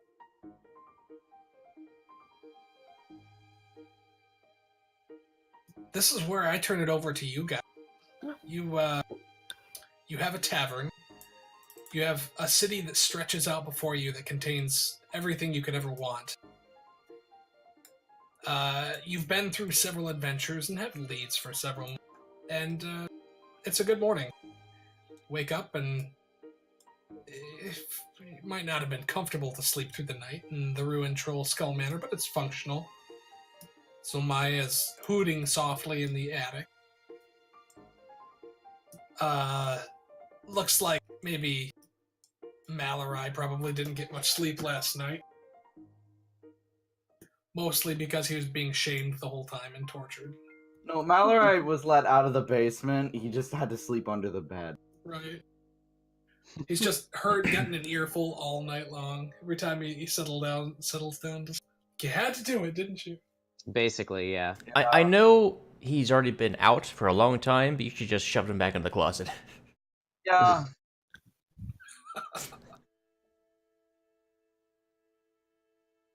Nice. All right. So, Now, for the performance that Malarai and Iridius were invited to, when was that supposed to take place again? that's 2 days from now Okay. in the evening. All right. Cool. Do we want to go try to give that guy back his scroll? Yeah, I'm down to do that. I think Malarai would want to get started on speaking to the different guilds that they would need to work with in order to get the tavern functional once again. Okay. And then I forget what exactly were the different guilds that we would have to work with. I know there's the there's the Masters Guild, there's the Carpenters Guild, and a few others. The Locksmiths Guild, the Brewers Guild, the Carpenters Guild, the Glassblowers Guild for like nice windows and things. The Roofers Guild, the Coopers Guild. There's a whole bunch of essentially for like all of the guilds that you guys have to deal with. There is 250 gold in fees that will need to be paid. For each one? No, Jesus. that's total. Okay. Oh, okay. Each, that would have been fucking insane. No. Yeah. Let's see. Alright, There's a nice bit of text here about all the ridiculousness that you have to go through I with the bet guilds. there is. yeah, I mean, you have to go through a ton of ridiculousness for getting a business set up in the real world anyway, so... It's all licenses and bureaucracy. Exactly. Tally is helping you play. Don't respect them! A literal, there's a dung sweepers guild. Of course. Wait. I mean, it's a job that has to be done. Mhm. I know, but Jesus. There's not Fun. much, but it's honest work. rough It's a job. living. Somebody's got to do it. So, 1,000 gold to fix up the tavern. And this is what Tallyfell Branch quotes you. And he points out that he can have Embrick and Avi from the Steam and Steel blacksmith help with any of the metallurgy that needs to be done. But 1,000 gold to get your tavern in running order, and then 250 for the guild licenses and all the contracts and things that need to be paid up front. Okay, I think Malarai would pay I think Malarai would pay a visit to Mistress Ulbrinter. Okay. What are you heading over there for? What do you want to talk to her about? Malarai would want to see if there would be any way that he and his party could get have some sort of a assistance with the working with the guilds and getting the tavern up and running. Mistress Ulbrinter welcomes you into her home, pours you tea. And She mentions Malarai, well, Malarai knows that it probably wouldn't really be something that she normally does, but you know, he figures why not go and ask. I mean, it can't hurt. She mentions to you, well, there is, I'm afraid I can't help you. If you go searching in the trade ward, you'll find the proper guilds easy enough. You can ask around there. As far as payments for licensing and whatnot, there's not much I can do for you apart from give you some work. Well, excuse me. Well, work is certainly something that is always appreciated, especially being not so familiar with the city. If there's any work that need be done, I would very much appreciate it. Well, dear boy, both of us know how skilled you are at performance. Perhaps you could seek with the State Theatre and ask after positions there, but as far as your allegiance to the Harpers is concerned, Master Neverember speaks quite highly of you. None of this is to leave this room. I'm sure I don't have to assure you of that. Of course. Looking around, like, the room has a variety of, like, very kitschy things on the wall. You're sitting at a large bench table with tea steaming in front of you, and she's got a variety of plants growing in front of the windows, which themselves are shuttered with satin curtains that are very sheer and see-through. So the whole place glows with a bright morning light. It's very comfortable and inviting. It's a warm environment, but to look upon her face, you can see that she is she's got a fierceness to her that her compassion belies. Mm-hmm. She says,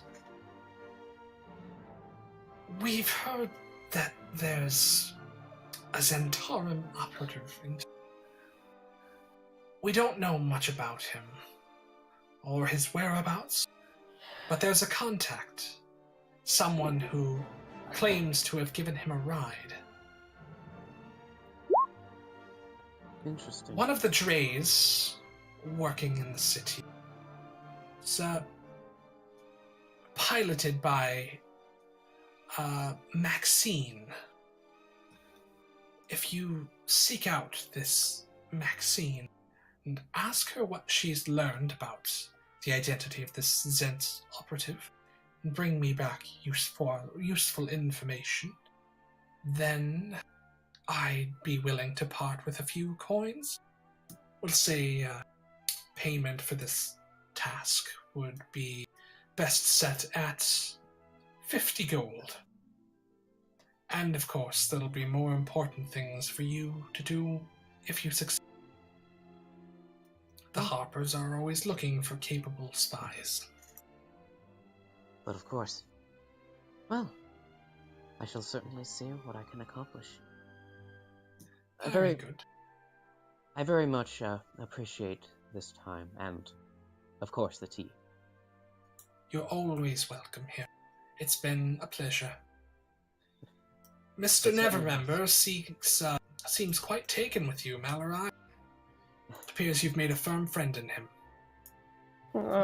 I commend you on that. He's a very flighty man, but he's got a heart of gold. Yes, he certainly is, as you put it, quite the flighty one. Yes, indeed. But we love him for that all the same. Of course. She gives you a kiss on the cheek and then one on the other and says, "Take care, Grace, Mallory." You as well, Mistress Alberta. And Mallory, after that, he'll, would he know where exactly the city theater is located? The State Theater, the City Theater. Yes.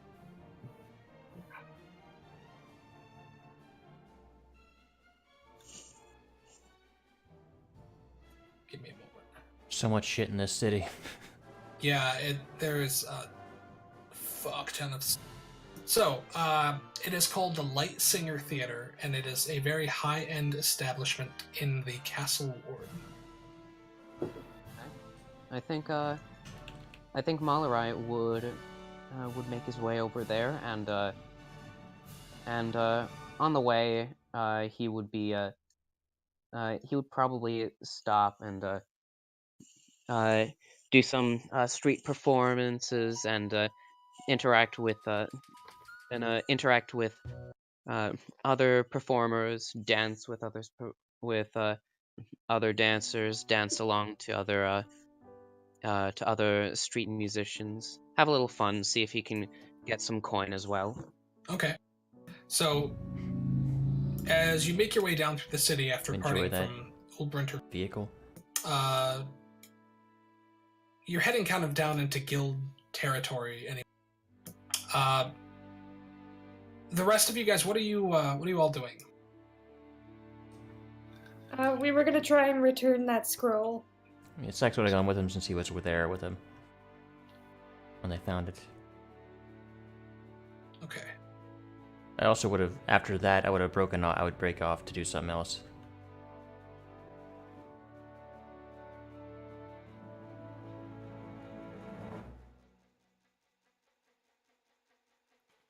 Where is the Blackstaff Tower? It is on the west side of the city. West side. Ah. Cool. West side, motherfuckers. No. So Definitely not. 3 of us? West side, motherfuckers. You're an East Sider, for God's sakes. Okay, are we So- going or not? Yeah, so What if I'm on the west side of the east side? You're not. Sax, Gazra, and Raylana, you guys all make your way out towards Blackstaff Tower. Parting crowds and heading down through the North Ward and the Sea to get to the tower itself. As you make your way past the large open-air market in the north end of the castle ward, and then again beyond the halls of justice, where you can see criminals hanging in gibbets outside of what look like judiciary halls. You make your way down an alley, and the tower comes up before you. It's a pristine mage tower that rises hundreds of feet into the air and glows with magic runes and has several crystalline structures orbiting around the very top of it. It sits on a plinth of stone with a wide arcing bridge leading up to it.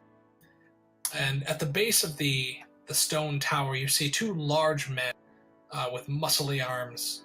And they're apparently talking very heatedly with Lyndon Tallowick, the mage that you met the other day outside of the tower.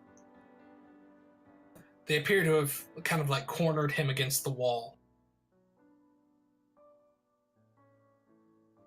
Raylona's gonna walk up and say, "Oh, Mr. Tallowick, good thing we found you here. We actually have something of yours that we needed to return." He goes, "Oh, friends, thank you. I'm busy at the moment." And then one of the large men turns around and says, "Fuck off, we've got business with this one." I take the scroll and I hold it up and I say, "This is most likely what you guys are looking for.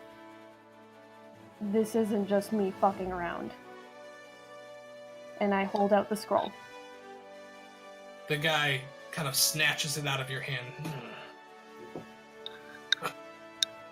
"Nice try, but it's not the one. Alright, cool. But I'll keep this just as a parting gift of your goodwill, being friends of Mr. Tallowick here and all. What do you think, Rolina?" And the other one, a woman, kind of like flexes her arms and rolls her neck and says, "Yeah, whatever." Well, they seem like right pricks. She's got a crossbow loaded at her side. She just She walks says- around with it loaded. Yeah, Oh she's my got God. a loaded crossbow. The buildings are thick here, and like you're kind of at the base of the tower, so it's not like within sight. It looks like Lyndon was kind of like caught in this little alley next to the ramp, unexpectedly by these thuggish men.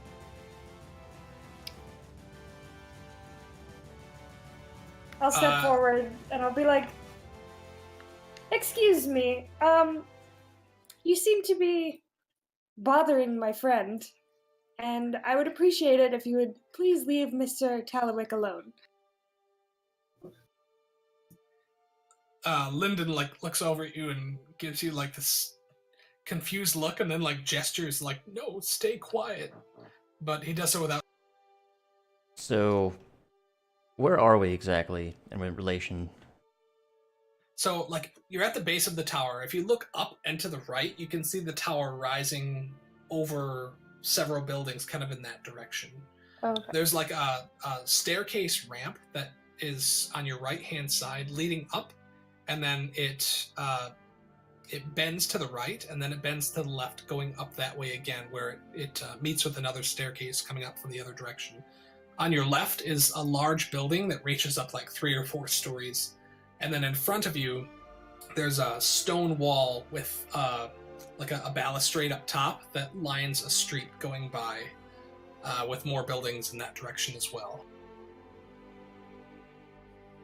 Looks to be kind of like a very hidden area, a small alcove aside from anywhere that would be easily visible. There's dark dealings going on. You can instantly tell that these two are not the type of sort that you would want to tangle with in open company. The one named Rolina kind of like takes the crossbow at her side and pats it gingerly and says, "I'm sorry, what did you say to me? You mean you this one here is your friend, is he?" While they're talking, I'm going to attempt to take that scroll from that guy. Ooh. All right. Roll a sleight of hand check. Roll initiative. I wanted to trust these guys so bad. I'm going to re-roll that. If I were there, I could have cast Friends on them. He is indeed, and I do not understand why you have to be so rough with him. Fucking A. What can't you solve just by talking to him? I hope his passive is less than 10. I'm pulling up his character sheet now. Hang on. I mean, And if it's a he's thug, pretty it probably thuggish. is. I wouldn't imagine a thug would be super wise.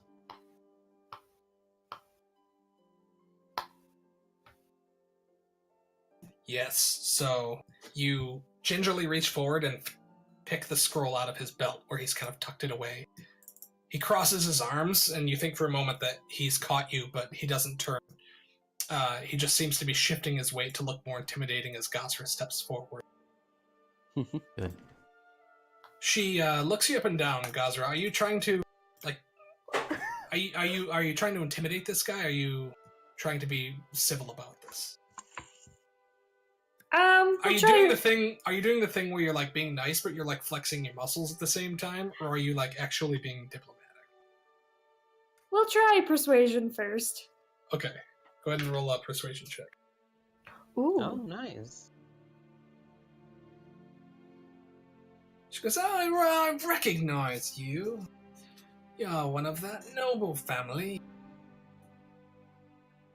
Bellacori, was it? I think that's the one. Close enough. Yeah, Bellacori, yeah. You don't know what you got yourself mixed up in, Bellacori. You don't want to stand on this one side. Sniveling coward he is, and he can't pay his debts too. Debts to whom?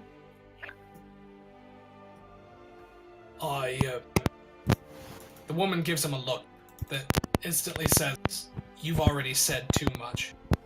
And she says, "Why, that's none of your concern now, is it? So why don't you just let us go about our business, and we'll let you go about yours. You can take tea with Mr. Linden, and then say to his friends in the tower." Riley, stop with the crackling. Sorry. She continues. No. Yeah, sorry, I didn't understand what you're saying to me. Say whatever you just said, Jake. Say again. Yeah. The woman says, "That's none of your business, dear, but I tell you what, you seem like a nice enough lady, so why don't you go about your business and we'll go about ours? You can talk to your friend Mr. Linden here, and we'll catch up with him later." Oh shit, they're leaving? Looks like they plan to. Yeah, I'll stand and watch them leave. She bows as she goes to pass you by and says, "Pleasure talking to you, Mistress Bellacourt. Enjoy your friend, Mr. Tallowick here." And then she, like, kind of strolls off. She punches her friend in the shoulder as they come around the corner. He's like, what do I do? They're clearly not a very intelligent sort. How actual strong do I feel that they are? Or they just put on airs? Make an insight check. 7! I'm rolling great tonight. You think you can take them. They look about as strong as the guys that you fought in the tavern.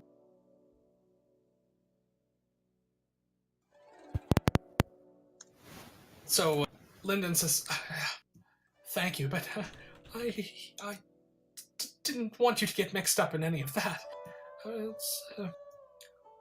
I'm sorry. Did you have to speak with the Blackstaff?" Well, we were actually coming to look for you. It appears you lost this on your travel into the city. I currently have it in my hand. Yeah. Though I think your passive would have seen me take it. I think I think so. So yeah, you kind of like tap it against your leg and then hand it out to him. He goes, "Oh, yes, Mordenkainen's faithful, a useful spell. Oh my I was god. wondering where it had gone." Faithful what? Faithful Hound, it's such a cool spell. You basically, it's kind of like a familiar, but he can actually fight. Pupy. "Please, I wouldn't want to take credit for a deed done by you. I've already been caned for its loss, I'm afraid. Well, not caned, the Blackstaff's a reasonable woman, but she was not pleased with my failure. I'm a bit of an unorganized person. Never mind the thugs. Please, come on. You have you met her before? She's, well, she'd be pleased to make your acquaintance. I'll vouch for you. Come, follow me into the tower." Yeah, he'll vouch for us. He seems like a nice guy. He's a nice guy, but he's a little, He leads you up the stairs, tripping over his feet no less than 3 times on the way up, stumbling He's- over his robes.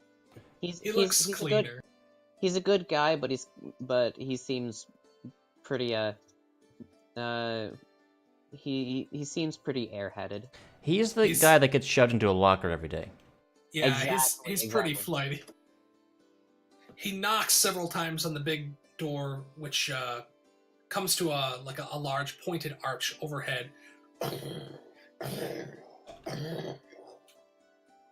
And an eye opens up in the center of the wood, swirls into existence, and pops open. And it swirls around, looks first at him and then at the rest of you, and then blinks out, and the doors creak open.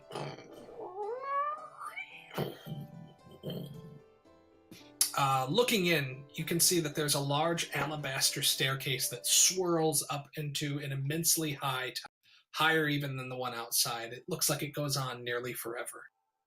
He says, I hope you've all got strong stomachs. Just place your hand on the balustrade and away you'll go. Ooh, teleportation. I place my hand on the balustrade. You instantly feel your feet lift off the floor, and you are jettisoned up the spiral staircase at immense speed. Your cheeks flap under the G-force of the spell that propels you to the top of the tower.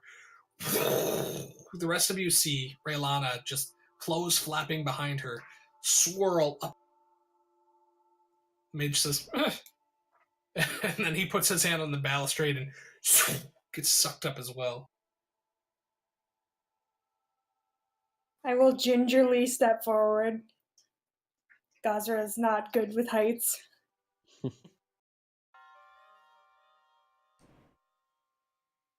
I'll put my hand on the thing. Make a Constitution save.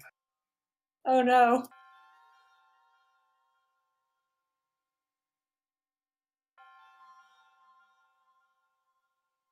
Oh no.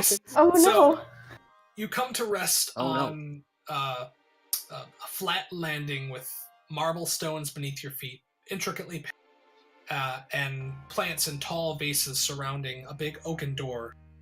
And as you come to, Raylana, your hair is blown behind you, and you come out of this thing and you stumble forward and place your hand on the door, and you breathe heavy, and then steady yourself. And then Lyndon comes up behind you, and he actually tumbles and rolls, and then comes out, breathes. I'll never get used to that. And then there's a loud squealing, cranking sound as Raylana and all of her armor comes crashing through, and then instantly pukes, and that morning's breakfast just goes all over the oaken door and the floor. I immediately use prestidigitation to get rid of it. Well, that kind of looks like fun. Touch. At an even faster speed, Sax goes up. And you're jettisoned out of this spell into the air, but because you're a monk, you just bounce off the wall and flip and come back down. Superhero landing style. Yeah, Dexterous superhero boys. landing. That's killer on the knees. I'm trying to straighten myself out and pretend like I didn't just vomit, and I give a thankful look at Raylana. I give you a And then little you get hit in the back by two-fingered salute. a kobold. The doors creak open in front of you to reveal a massive study, all manner of functional furniture and attire, and swirling devices, the likes of which you've never seen before, and the purpose of which eludes you. There are stacks of well-organized books everywhere, cascading off shelves and slumped on tables. And at a massive desk situated in front of a wide window that looks out over the city of Waterdeep sits the Black Staff herself. Her tall, ebony staff, from which she gets her name, is kind of floating in the air beside her while she writes with a large quill on a big piece of paper. She doesn't bother to look up, but as the door opens, she cracks her head left and right and says, "Come in."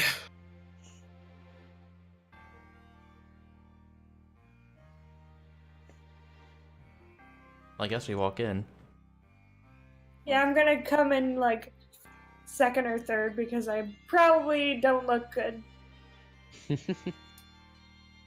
She waves her finger in the air, still not looking, and Lyndon follows in behind you guys, and as she waves, the doors close. And she says, well,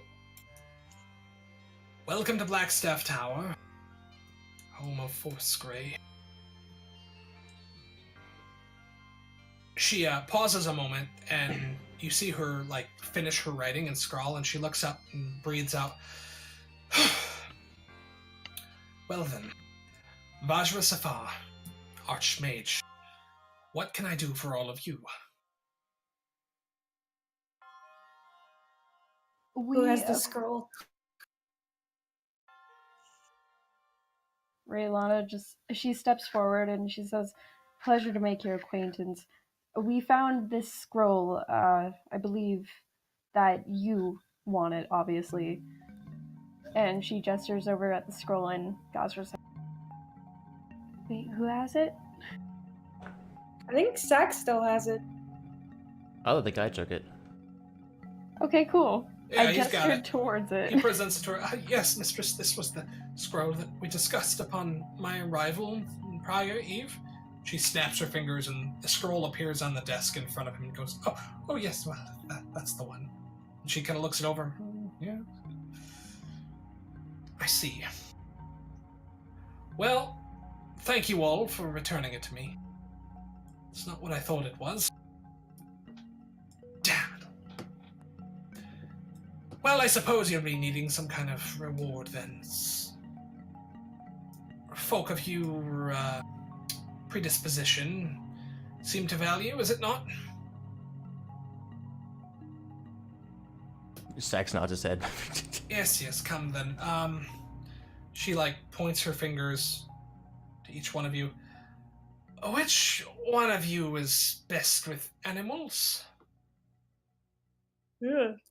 Let's do a check. Are you want to do a Not contested me. check to see who's better? Oh, I've actually Sure. got a +2. I only have a +1. Let's do a contested check. That sounds like Okay. fun. Everybody roll an animal handling check. Oof. Jesus. Ooh, god damn. Oh, well, I guess Sax is really good with animals. Sax steps forward, seems confident in his ability. She says, yes, all right then, I can see it, yes. Here you are then. She twists her hand in the air and the scroll floats off the desk. And she snaps again, and it bursts into magical fire and dissipates. And then from the other side of the desk out steps like a glowing blue hound. In its wake, as it walks along, its footprints glow. And then it comes directly over to you, Sax, and it sits down, and a bright white-blue tongue lolls out the side of its mouth. You can see its eyes glowing with white energy. Vajra has gone back to her writing. The dog just whimpers at you.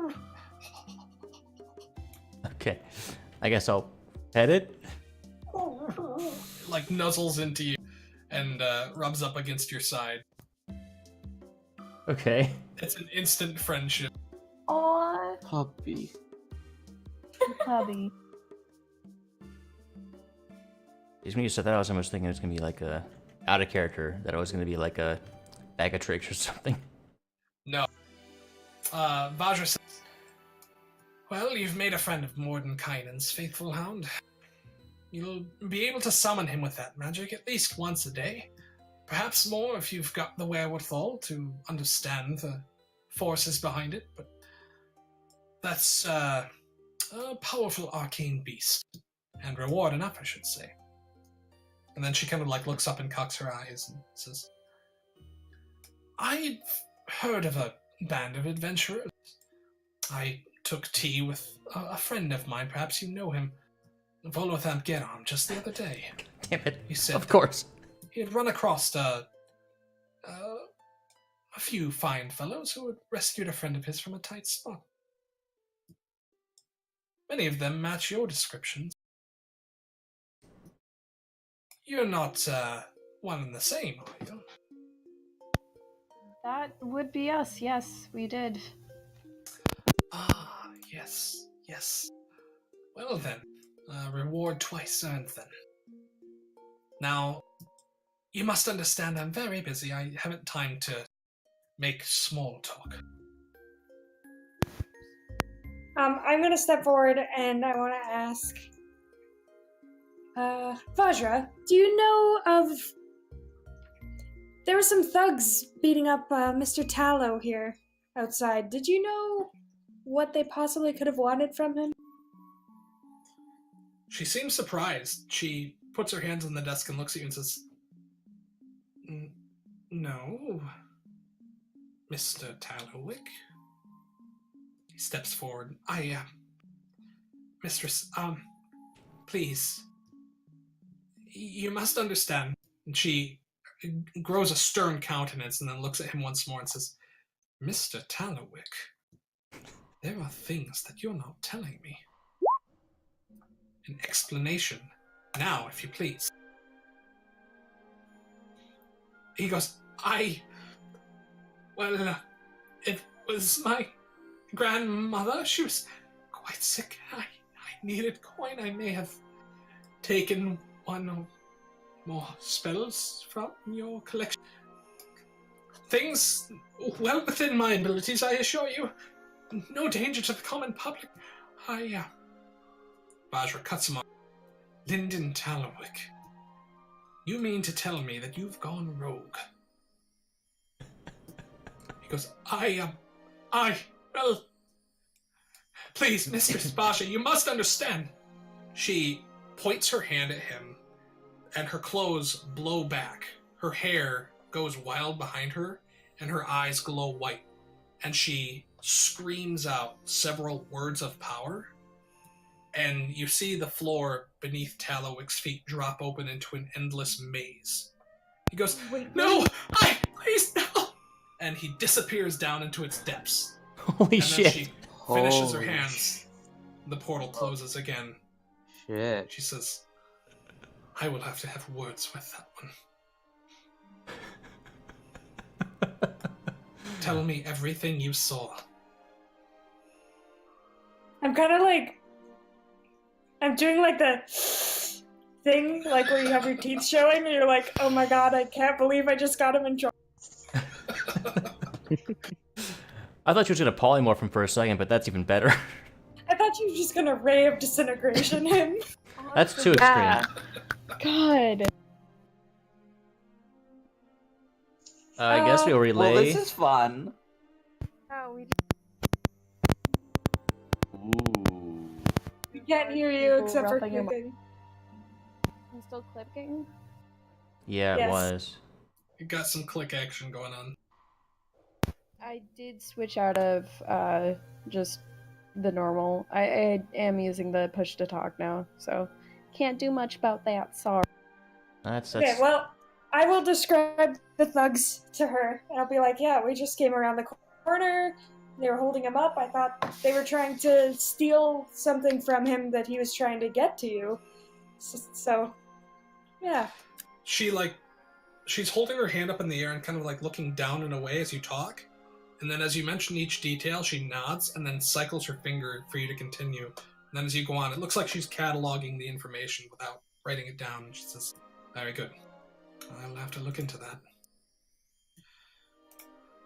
I'd not thought that such a thing could go on so near Blackstaff Tower, but the trading in magics is something that is expressly forbidden within the city. There are many powerful things that reside within these walls, the likes of which, if they fell into the wrong hand, mean the destabilization of not only Waterdeep, but the region and perhaps the world. You may well have just saved us all, friends. In layman's terms, shit could have been right fucked. Lyndon Tallowick is a good man in a bit of a difficult situation. I'll make sure to give him his proper due. In fairness, as all things tend to be, but his punishment will be severe. Justice will be done. But it was a foolish thing he did. And I thank you for bringing it to my attention. Trust me when I say that no harm will come to him. At least, no physical harm.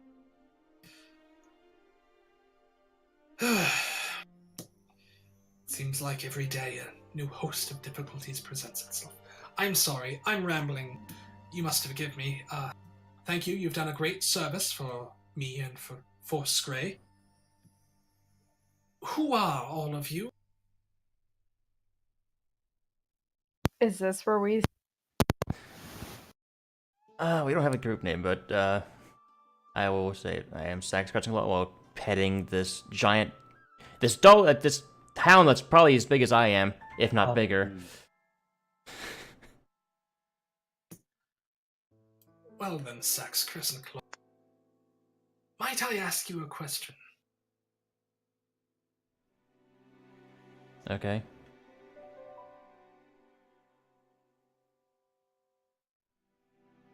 What is your deepest desire? Ooh, that's interesting. Oh, Jake. Yes. Can you just spell Lyndon's name?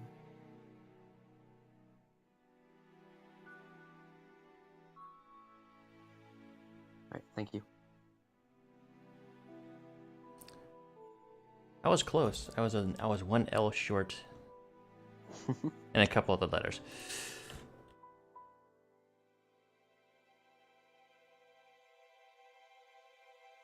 Well, I guess at that, Sax's face would get much darker. I guess, if you could say that.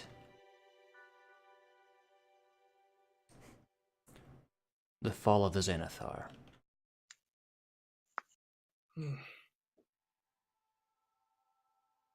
She looks like she's staring into your soul for a moment. And then she seems to find something within you, and she nods. And then she turns to Gozer and says, You, I know of. Your family is well renowned, well respected by me and my ilk. Why, thank you. It's interesting to see you have fallen to this group of strange fellows. Why them? Well, the opportunity presented itself, and I'm just trying to follow what guidance I can get, and I've gotten more guidance being in this group than I have elsewhere, so I must be on the right path. Guidance and opportunity, then. I can relate. There's an ambition to you. That I respect. And you've got the cut of a sailor about you. She turns to oh my god, I can't remember. Raylana. Yes. She turns to Raylana. I'm Raylana Storm. Ooh, this is. Yeah, we can't hear you at all. Do you have like a USB mic, or do you have one of those ones that's like a 3.5 jack? It almost sounds like it might be a 3.5 jack. You hear me better? I'm using my laptop's mic. Now, yes. Yeah, that's Way better. That sucks. Okay. Yeah. I'm Raylana Stormglory. Pleased to meet you. Well, the pleasure's all mine, dear.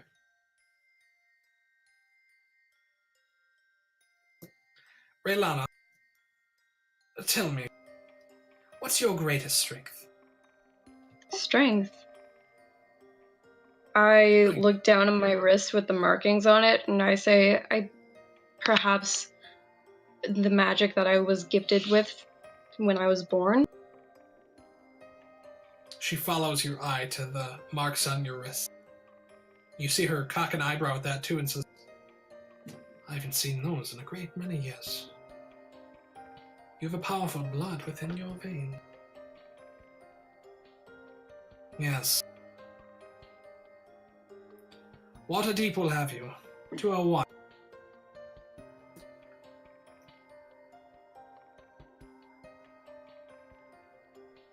What was that last sentence? Sorry. Yeah. Waterdeep will have you. 201. And then she thinks for a moment longer and says, if Foursquare needs aid, can I count on you?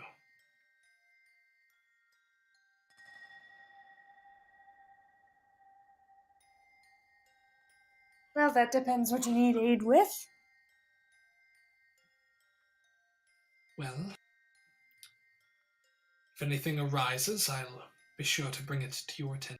Nothing you can't handle, mind you. It's just, we're always looking for capable folk with good hearts and strong arms.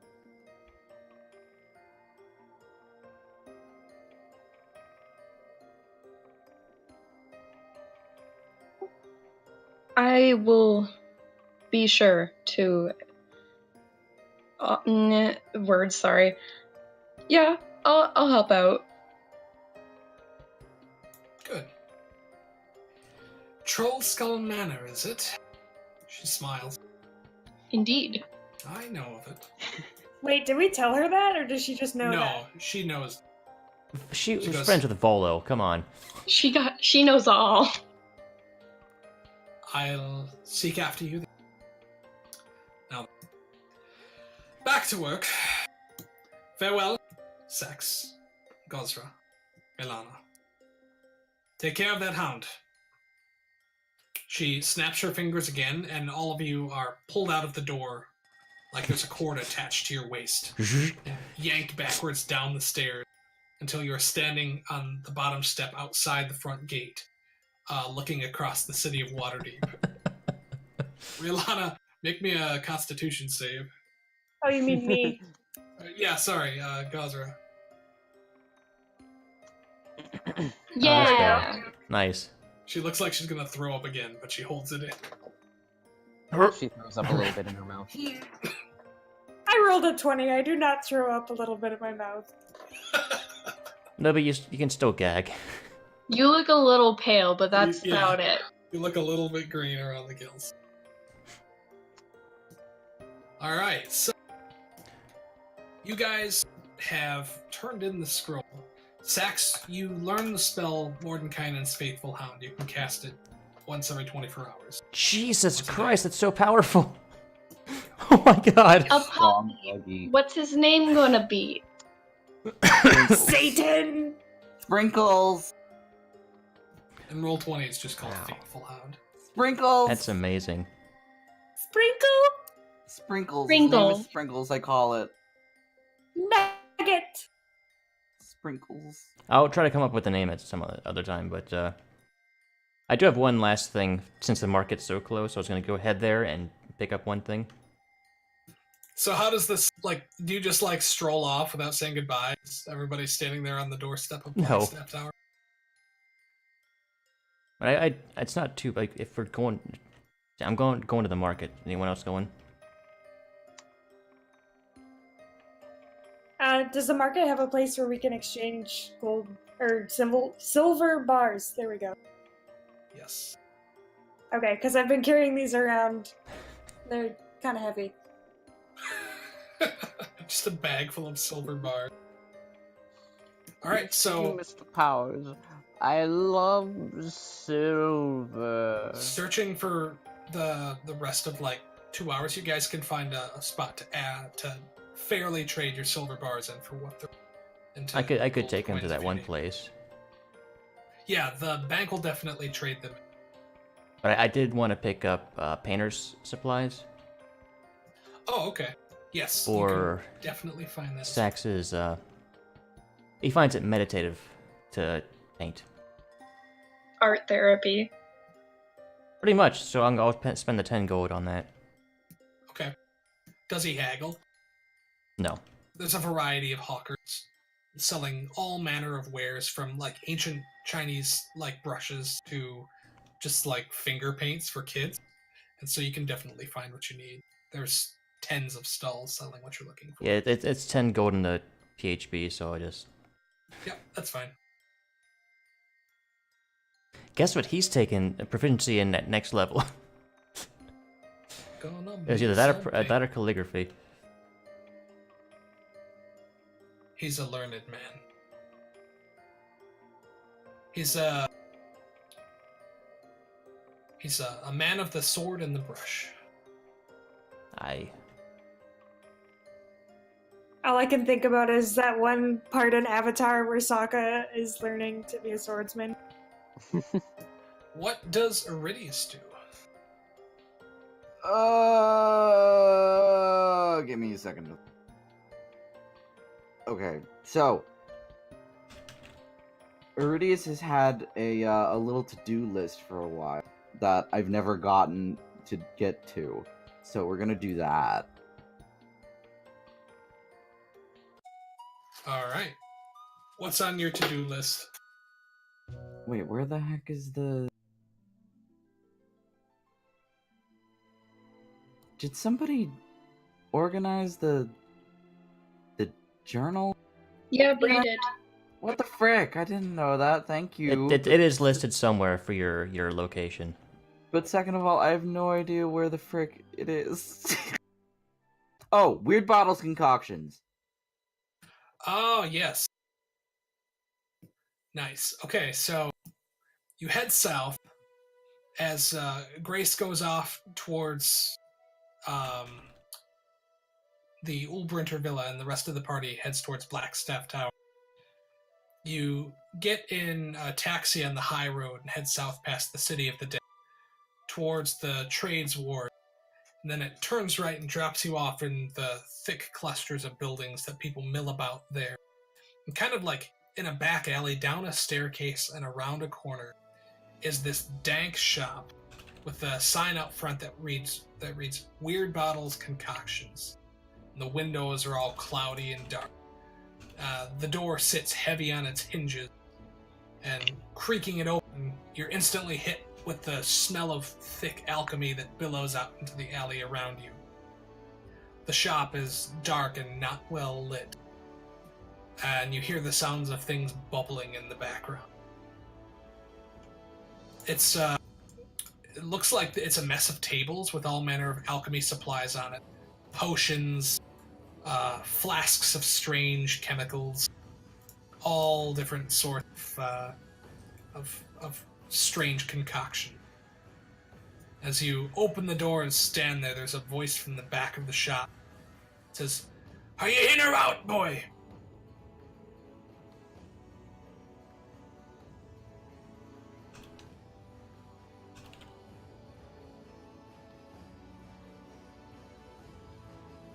Oh, for the God's loving James Menegan. This gnome with a pointed beard comes like stumbling around the corner. You can see he's got a prosthetic leg, and he's wearing a black and gold vest with a collared shirt. And he grabs you by the tip of your clothes and drags you inside, and then shoves the door shut behind you. And then he stands there tapping his toe against the floor, looking you up and down.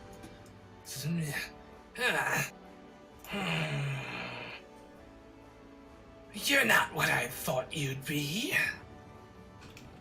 You're not what I thought you would be. I didn't have any expectations in the matter of...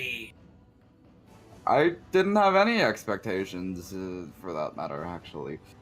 You must be the one the devil sent over there. He said there's a new recruit. Indeed. Yes. Well, there's not much to you, is there? That's rude. Son, look at me. I'm a deep gnome. I've got a false leg. I make potions and poisons for a living. I don't care whether I'm rude or not. So are you or aren't you? 'Cause if you are, good, and we can do business. And if you're not, well, I've got instructions to kill you and dump your body out back. I am he. Good. I was just joking about that killing thing, too. Come on. He takes you and pulls you along. So what do you call yourself, then? I'm Iridius. You can call me whatever you want, honestly. Alright, I'll call you champ. How's that? Not my first idea, but that works. Well, come along then, champ. Come on, come on. He leads you towards a small door in the back of his shop with a curtain draped down in front. Brushing it aside, there's a staircase leading up to a second-story floor, and another door there that he pushes through into a small living area with cages and strange creatures all about the place that look to have been experimented on multiple times. There is a massive half-orc asleep in a large chair off to one side with a bow nearly as tall as he is slumped in the corner. And there's an open window staring out to the city that looks like it may have been where the half-orc came through. The man looks to be brutal, positively just... He was born and bred in combat. You can tell that he's got one function in this world, and that is to kill people, essentially. But he's got his legs crossed and his boots kicked off, and he's now asleep in Schimo's attic. Who's the guy with the weapons-grade cello? Oh, don't mind him. He pulls out a chair and says, "Come on now, take a seat. We've things to discuss. Business, that is." Erdius gingerly takes a seat, making sure to dust off any strange powder. So, you fancy yourself a member of the Doom Raiders, then? That's good. We're good friends to have in the city.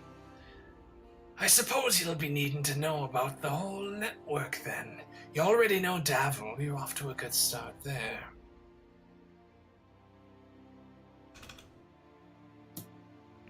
I'm Schimo. Schimo Weirdbottle. Pleasure to make your acquaintance, champ. How'd you get stuck love with that that? name so much. Don't ask. Anyway, if you need poison, you come to me. If you need potions, you can come to me too, but I prefer poisons, to be honest. Davil Starsong you can find at the Yawning Portal most days. He's the one you'll want to talk to about jobs most of the time, though I've got a task or two that needs doing myself.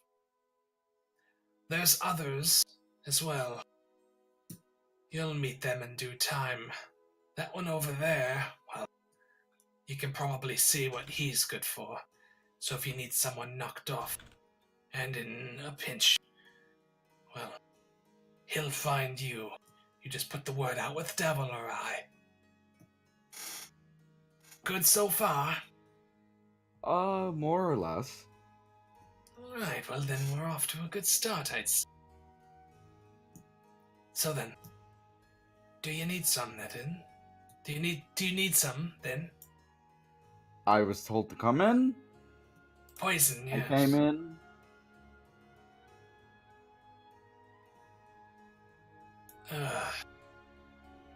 Just looking for coin, then? More or less. My companions and I are trying to renovate our living space, and it's rather pricey. And I could use a job or two about now. He smiles and says, "Well, then you're in good. The Harpers, they'll pay you. But then they'll go around your back if you manage to do good for yourself, and they'll stab you and take it all away. That's their MO. Mm-hmm. The Yes, Lord's Alliance. absolutely. They don't pay for shit. But the Zentarum, we take care of our own. So you want coin, you're in good stead. There's something you should know about, though. The Doom Raider. Me. Davil. That one over there, he says loudly to the half-orc in the corner, who, grunts and snorts. And just kind of, brushes the comment off and goes back to sleep. We're a splinter cell.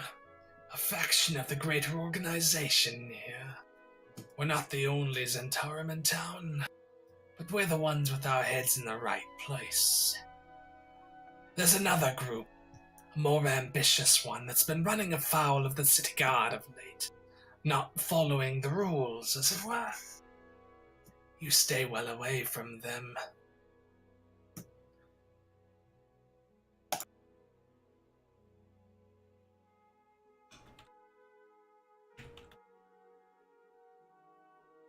Give me a moment.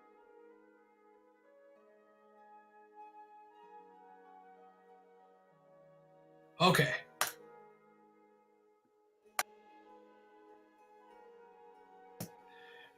So, after warning you of that, he looks at you and says, If you run afoul of the city guard, get yourself into a hot spot, send word to speak with Tashlin Yafira. She's our contact on the inside. She can provide for you that way. If you need weapons or arms for you or others, she can help you out with that as well. She's an armsman, an armorer, and she manages the sellswords under our command. Tashlin Yafira's her name. Good lord, how do you spell that? TashlynYafeera. Crazy letters. Weird letters. He looks at you and says, So what do you think, then? You proud to be a member of our happy little family? He puts on his best fake smile and says, Absolutely, of course! Good, then. You won't be opposed to this.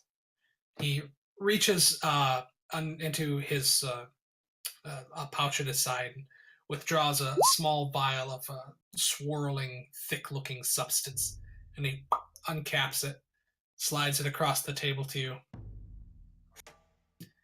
You down that, and that makes you one of us for good and all.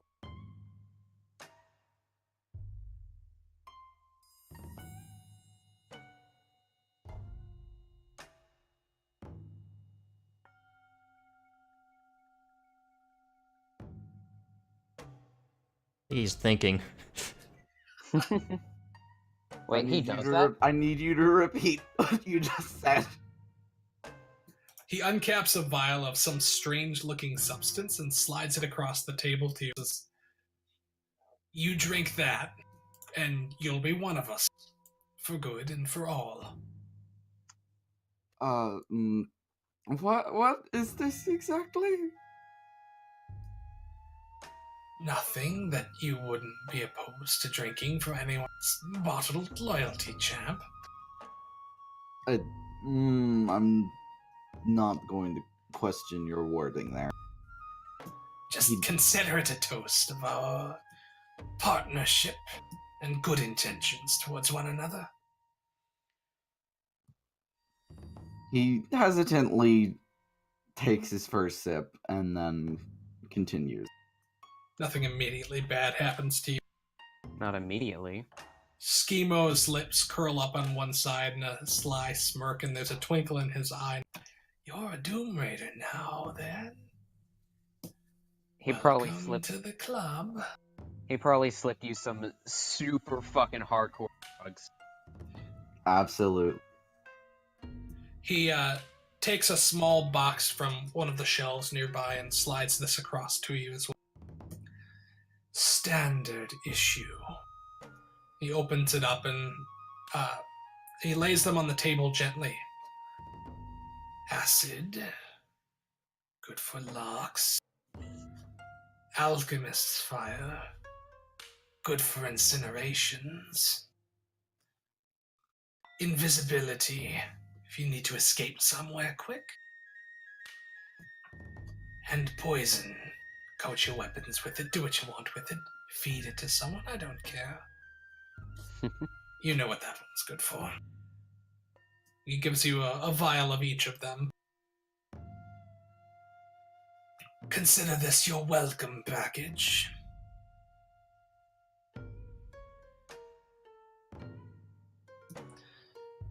Now then, that's settled.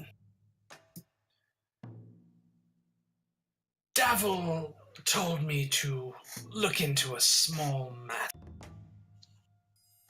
There are some friends of ours in the dock ward, sailors and the like, elves and half-elves, all of them. Something's been killing them in the dead of night. Each one's been decapitated by some sort of blade. The city watch pay no mind to it. A body here, a corpse there, means no difference to them. But our friends are our friends, mind you. And if Manshun and his lackeys is responsible for it, well, then we're better off knowing. You find out what's been killing them, you'll be faithfully rewarded. You deal with it, even more so.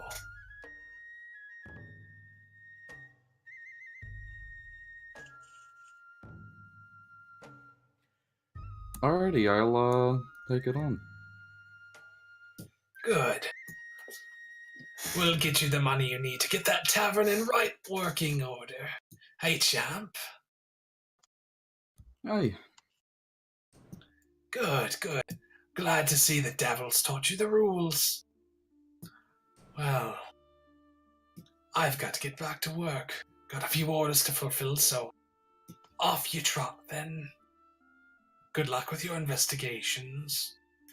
If you have need of us, any of us, well, you're part of the family now. You know where to find us. Jake, can you run down the details of that again really quick? Yes. Someone is killing elf and half-elf sailors in the dock ward. There's been 3 killed so far, and they've been decapitated by a blade in the dead of night. Schemo Weirdbottle wants you to find out what's killing them, and if you can, to deal with it. Alrighty.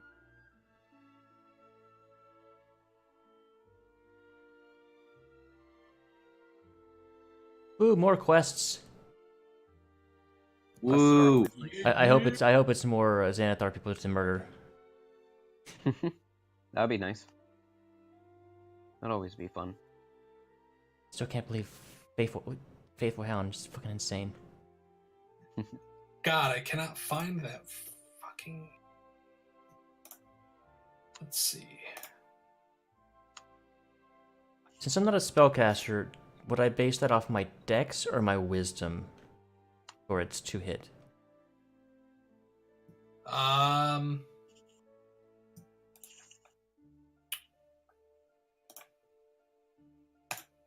on. Let me finish what I'm working on. Sorry. Okay, yeah. so here is the half-orc that has been hanging around Schema. Ziraj, the hunter, he calls himself. And then... Faithful Hound.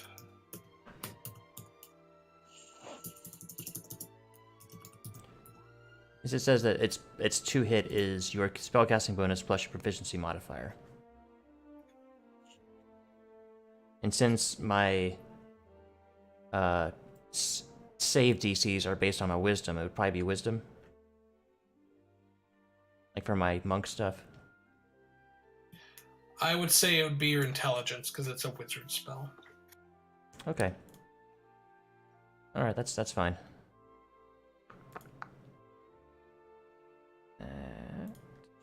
Alright, so Iridius is a member of the Zentarum for good or ill now.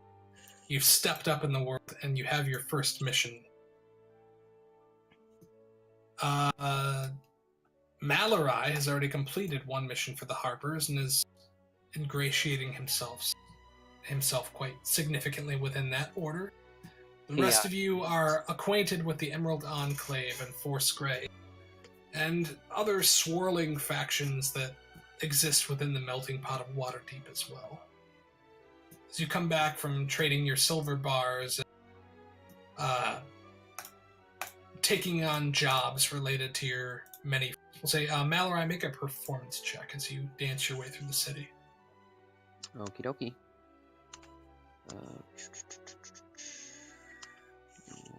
Sec.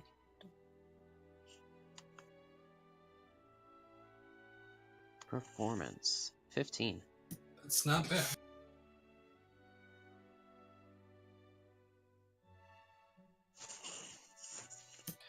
So you managed to get 2 gold pieces worth of assorted change for performing your various dances and That's not bad. playing with the bards that you find as you make your way southward.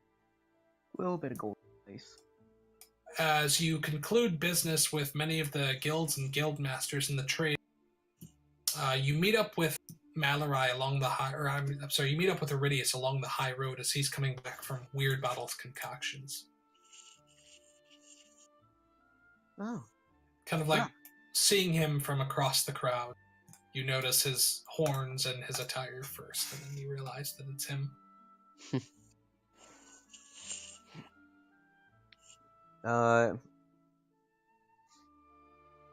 He'll just Mallory will walk up and trip him and catch him. You need to start wearing shoes if you're gonna walk around the city. There's a lot of broken glass on these roads. I'm quite good on my feet. I'm aware. Anyway then, what have you been up to today?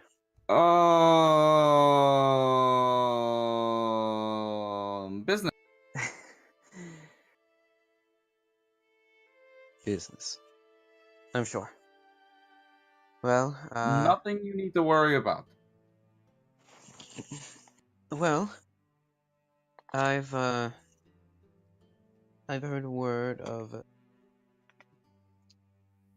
someone who may or may not be part of the Zentarum Guild That is none of your business. that has been given a ride in that may be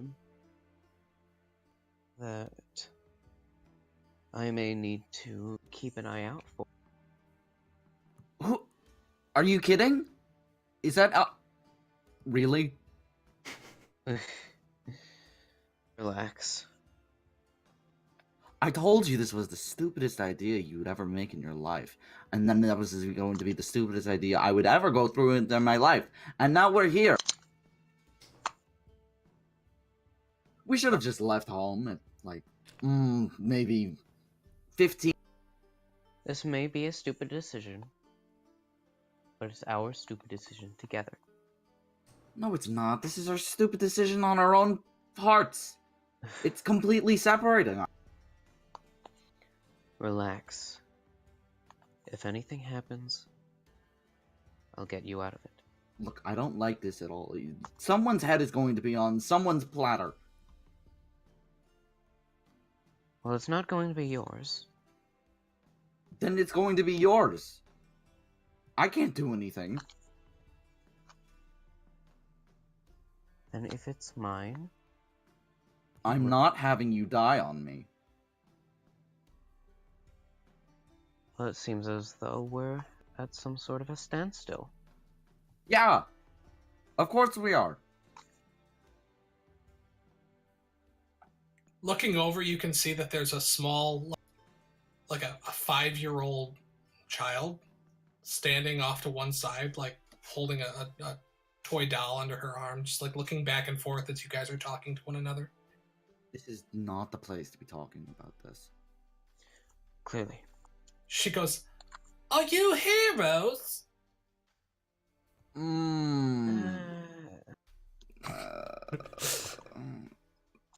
Sure! Show me a Excalibur trick. faces.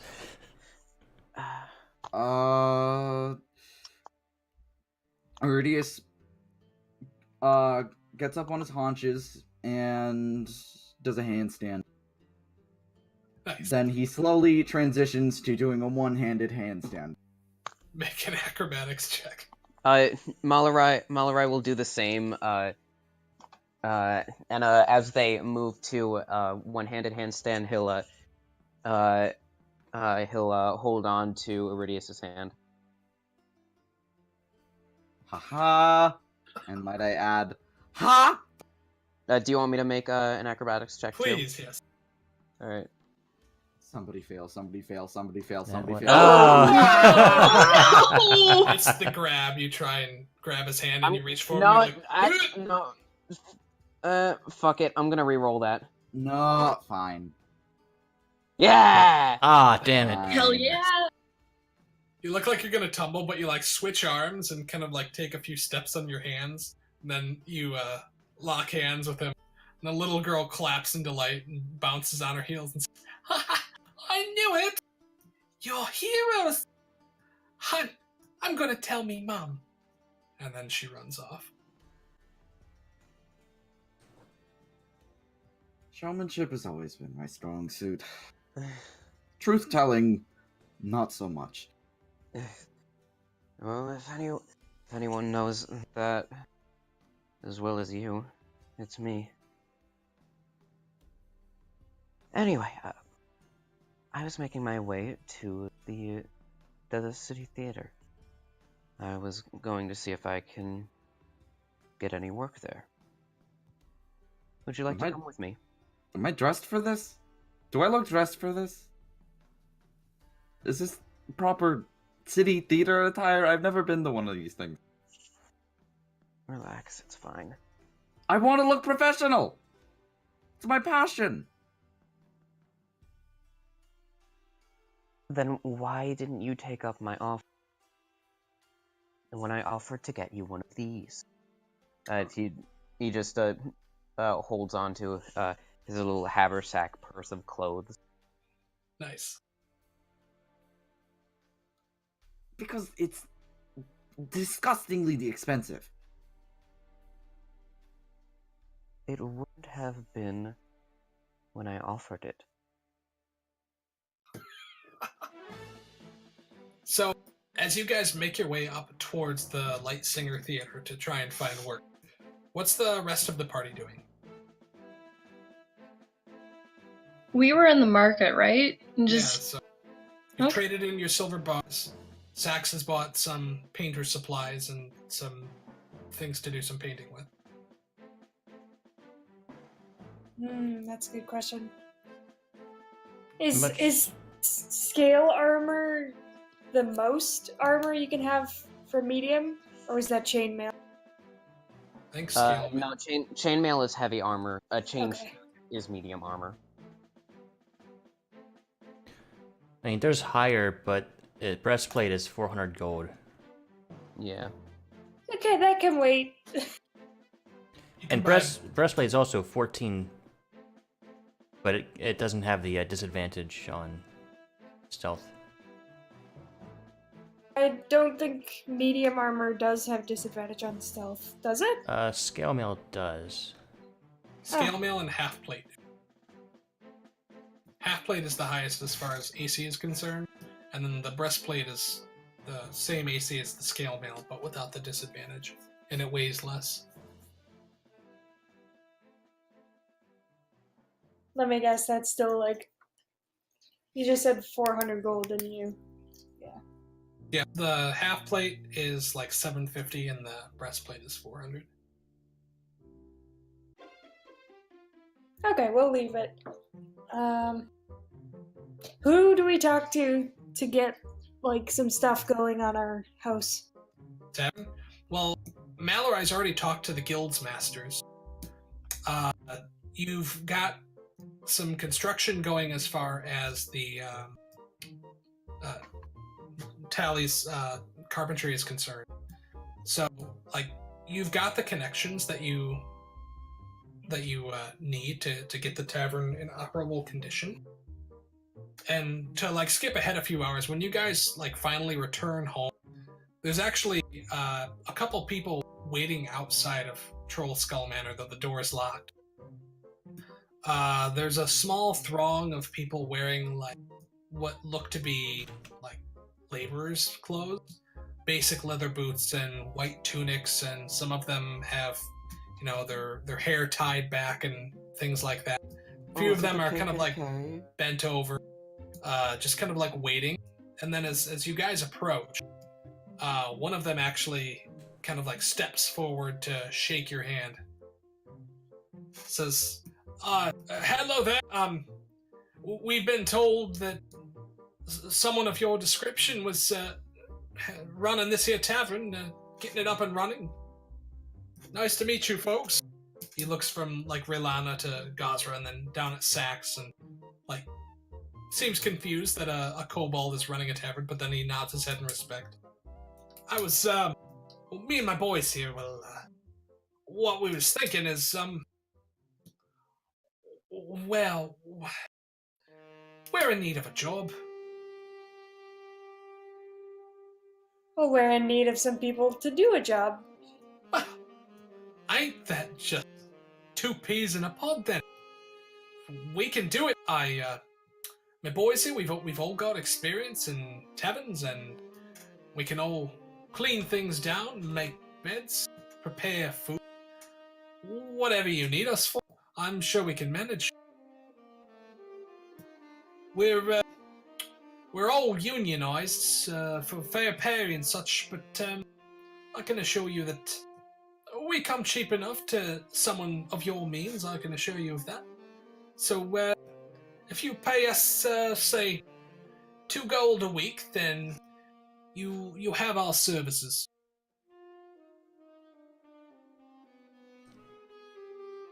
Would I know, like, if they're unionized, does that mean everything's good with the guilds and we're not, like, gonna get in trouble? Yes. The fact that he mentioned that he's unionized means that they've been checked out for proper employment. Okay, well, what would you boys want to start on? Oh, well, that all depends. It's up to you, but old Tom there, he's good on bar.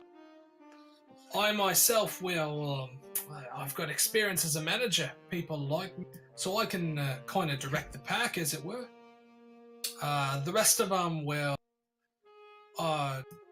Shauna there, she's good at talking up customers. She can tend bar and help disperse food.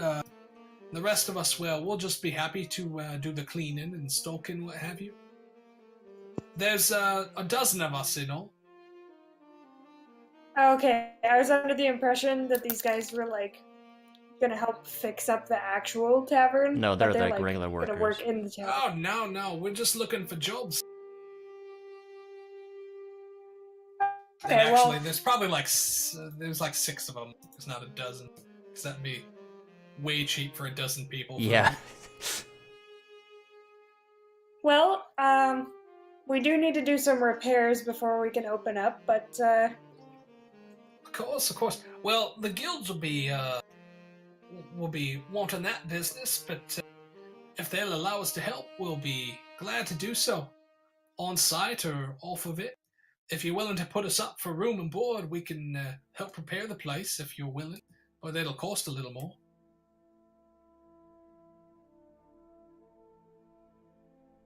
well, what do y'all think?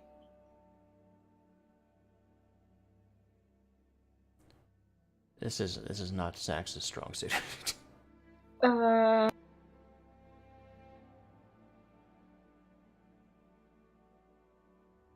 Because we kind of need to start. Like, it's kind of silly to pay them before we have a functional tavern, so. Yeah. I say we get the tavern up and running, and then when it's finally done, we call on them. Or when construction is, like, almost done. Right, we can return. I'll draft up some paperwork then, and we'll return once your tavern's all said and done. We'll do our best for you. Much appreciated. All right then. Come on, boys. Hop to it. Let's go make ourselves useful elsewhere. They kind of stroll off as a group down the street. Does that guy... I know this is gonna sound crazy, but everyone's gonna get it. Does he walk like a T-Rex? He does not walk like a T-Rex. Damn. Oh, so sad. He kind of sounded like Shutley, so I had to He ask. does- He did a little bit. Seen a little Shutley there. But he was I've a got, Cartwright. Got like 4 accents that I use. Yeah, I know. At least you have accents. Yeah, that's more than I can do. So, with these guys in line to actually work in your tavern, and with the guild fees set up to get your tavern fixed up, it'll cost $12.50 in all to have the tavern up in running condition. But the guild fees are the most important thing, and the rest you can kind of like put into the tavern as you go along. So you guys tell me, what would you like to invest in? Like how much do you want to put into this towards getting it running? Well, how much would it cost to just fix up like the outside, like make sure shingles and stuff are good, like structural stuff? Probably like. Are you talking like the structure of the inside as well? Focusing on the outside. Okay. Probably like 100 gold. Okay. So we could start there, and then people will be like, "Oh, they're fixing up that place." Like, people will notice it more. Yeah. Okay. How do you guys want to pay that? Is someone taking that from their inventory, or do you have a group loot spot for that? And Gazra did have all those bars that we couldn't all carry. So she's the most loaded right now, I think. Yeah, if it's only 100, then I'll do that. I still got like 174 if I do that. Okay.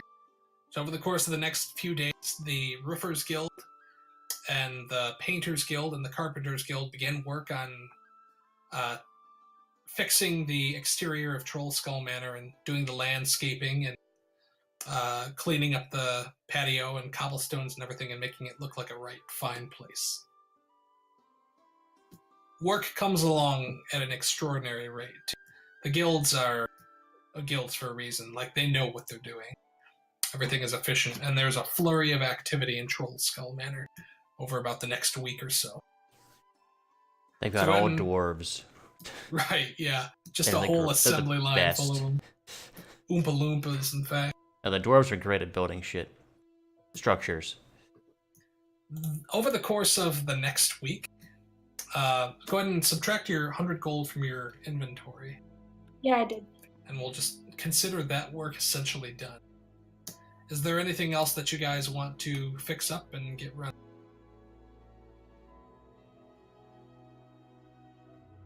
Kind of short on the money, so probably not yet. At least How much for furniture?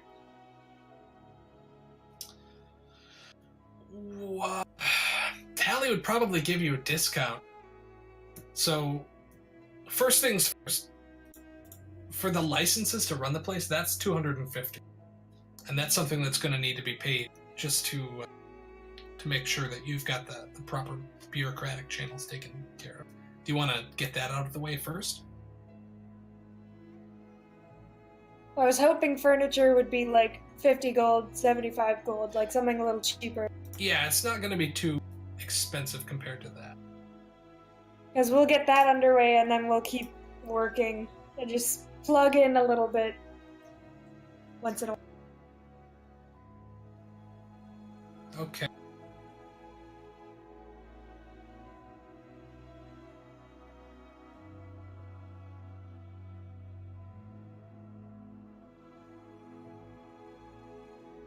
this is probably stuff we can figure out of game. So with Yeah. the discount, the price that he offers you is 400 gold, and that's for softer, like soft beds, sofas, chairs, wash basins, bedroom, like all of the things that you would need to make it functional as far as the furniture's concerned. But just for like the tavern materials, the tables and chairs, those can be made for 75. Yeah, because that's what I was thinking. We could scrape together 75 and then do the rest later. Sure. Yeah. 15 gold from each person present. Sure. Yeah, that works. Also, we should probably sell those 4 paintings at some point because they're worth like 300 gold for all of them. Yeah, Yeah, we probably should. probably do that. You can trade those in if you want. Yeah, let's do it.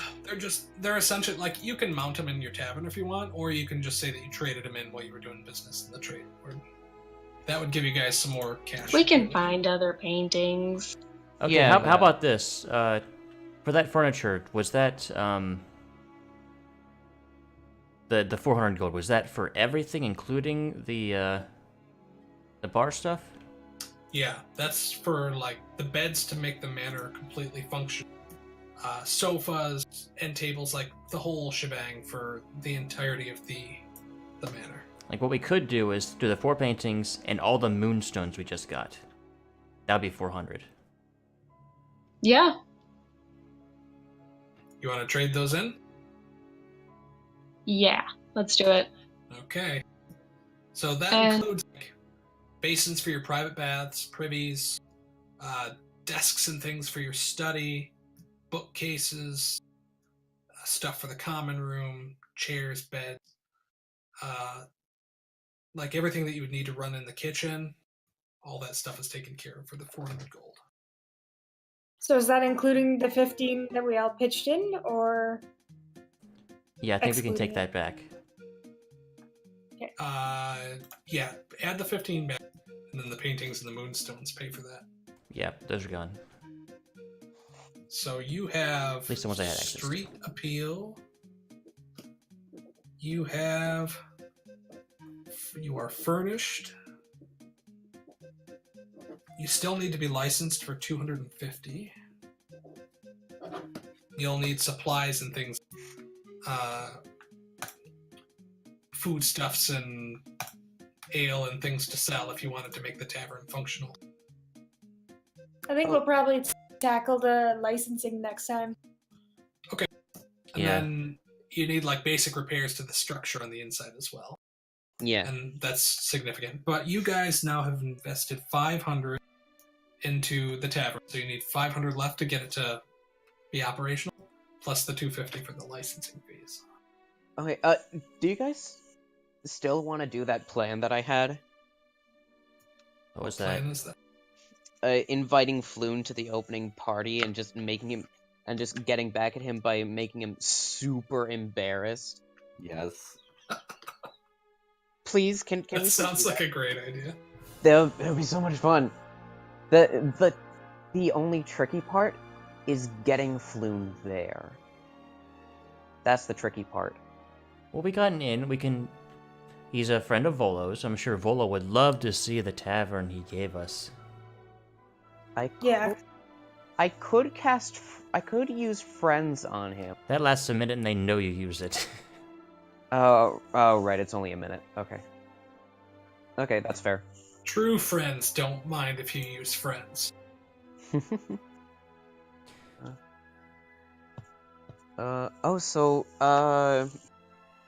Did anything come of the theater? We'll get to that next time. Okay. Sounds about right. Well, in session here, you guys have upgraded your tavern quite significantly. There's also things like rugs and just like decor and things like that to put in as well if you want to. And Which food. I'm sure is part of like the 1,000. Food is a big one. Yep. Supplies, ale, people to run it, that sort of thing. But yeah, here I can show you your upgraded tavern now. And then Iridius and Malroy could definitely. Ooh. Oh, I like that. That's really nice. A lot of this Oh, stuff you she's guys so still pretty. haven't fixed up yet, but It's coming along. Much more colorful. Yeah. Once it's all set up and we have licensing and everything, Is there a performers guild that Iridius and Malarai would need licensing from to like get money from performing for the tavern?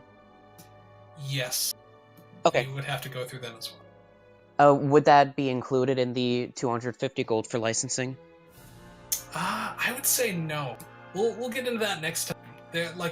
I'm sure that there'll be a guild representative that shows up to like discuss those things with you, because you guys are becoming kind of a hot topic now that you've fixed up the outside, and Malarai has made himself kind of known around town as well as a performer, but he's kind of been like freelancing it, which in Waterdeep is a big no-no. So he's flown onto the Raiders so far, but he will definitely be approached about that next time. Maybe maybe if Iridius and Malarai are able to hang out with the city theater, it might make it a little bit easier for them. It's true. So next session we'll get into you applying to work at the city theater. Yeah. Guild, you've got some guild business that's going to show up at your tavern. I'll tell you that. Like there are some people who are going to come to discuss business with you, guild masters and things like that. Now that you're getting closer to opening, you have your date with Renair. 2 days from now. It's not a date. It's business. Oh, and Malarai would have told him that would have told Iridius that he would he would have to take care of some Harper business after the theater business. You have Harper task to complete. You've got Zentarum task to complete.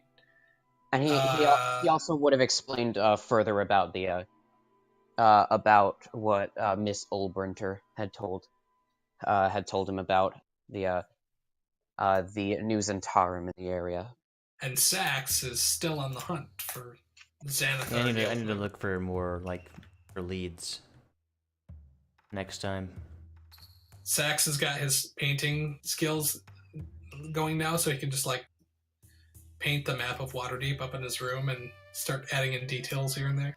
His whole room is going to be filled with those little strings with the little pins everywhere. Yeah. Conspiracy theories abound.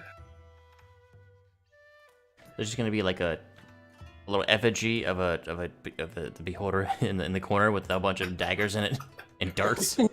Yeah. Dagger. Alright, so next time. Alright. If you guys think of something... Everybody. So Appreciate it. We'll the see way you I'm next playing time. it now Good night. is we're kind of in fast forward mode because you've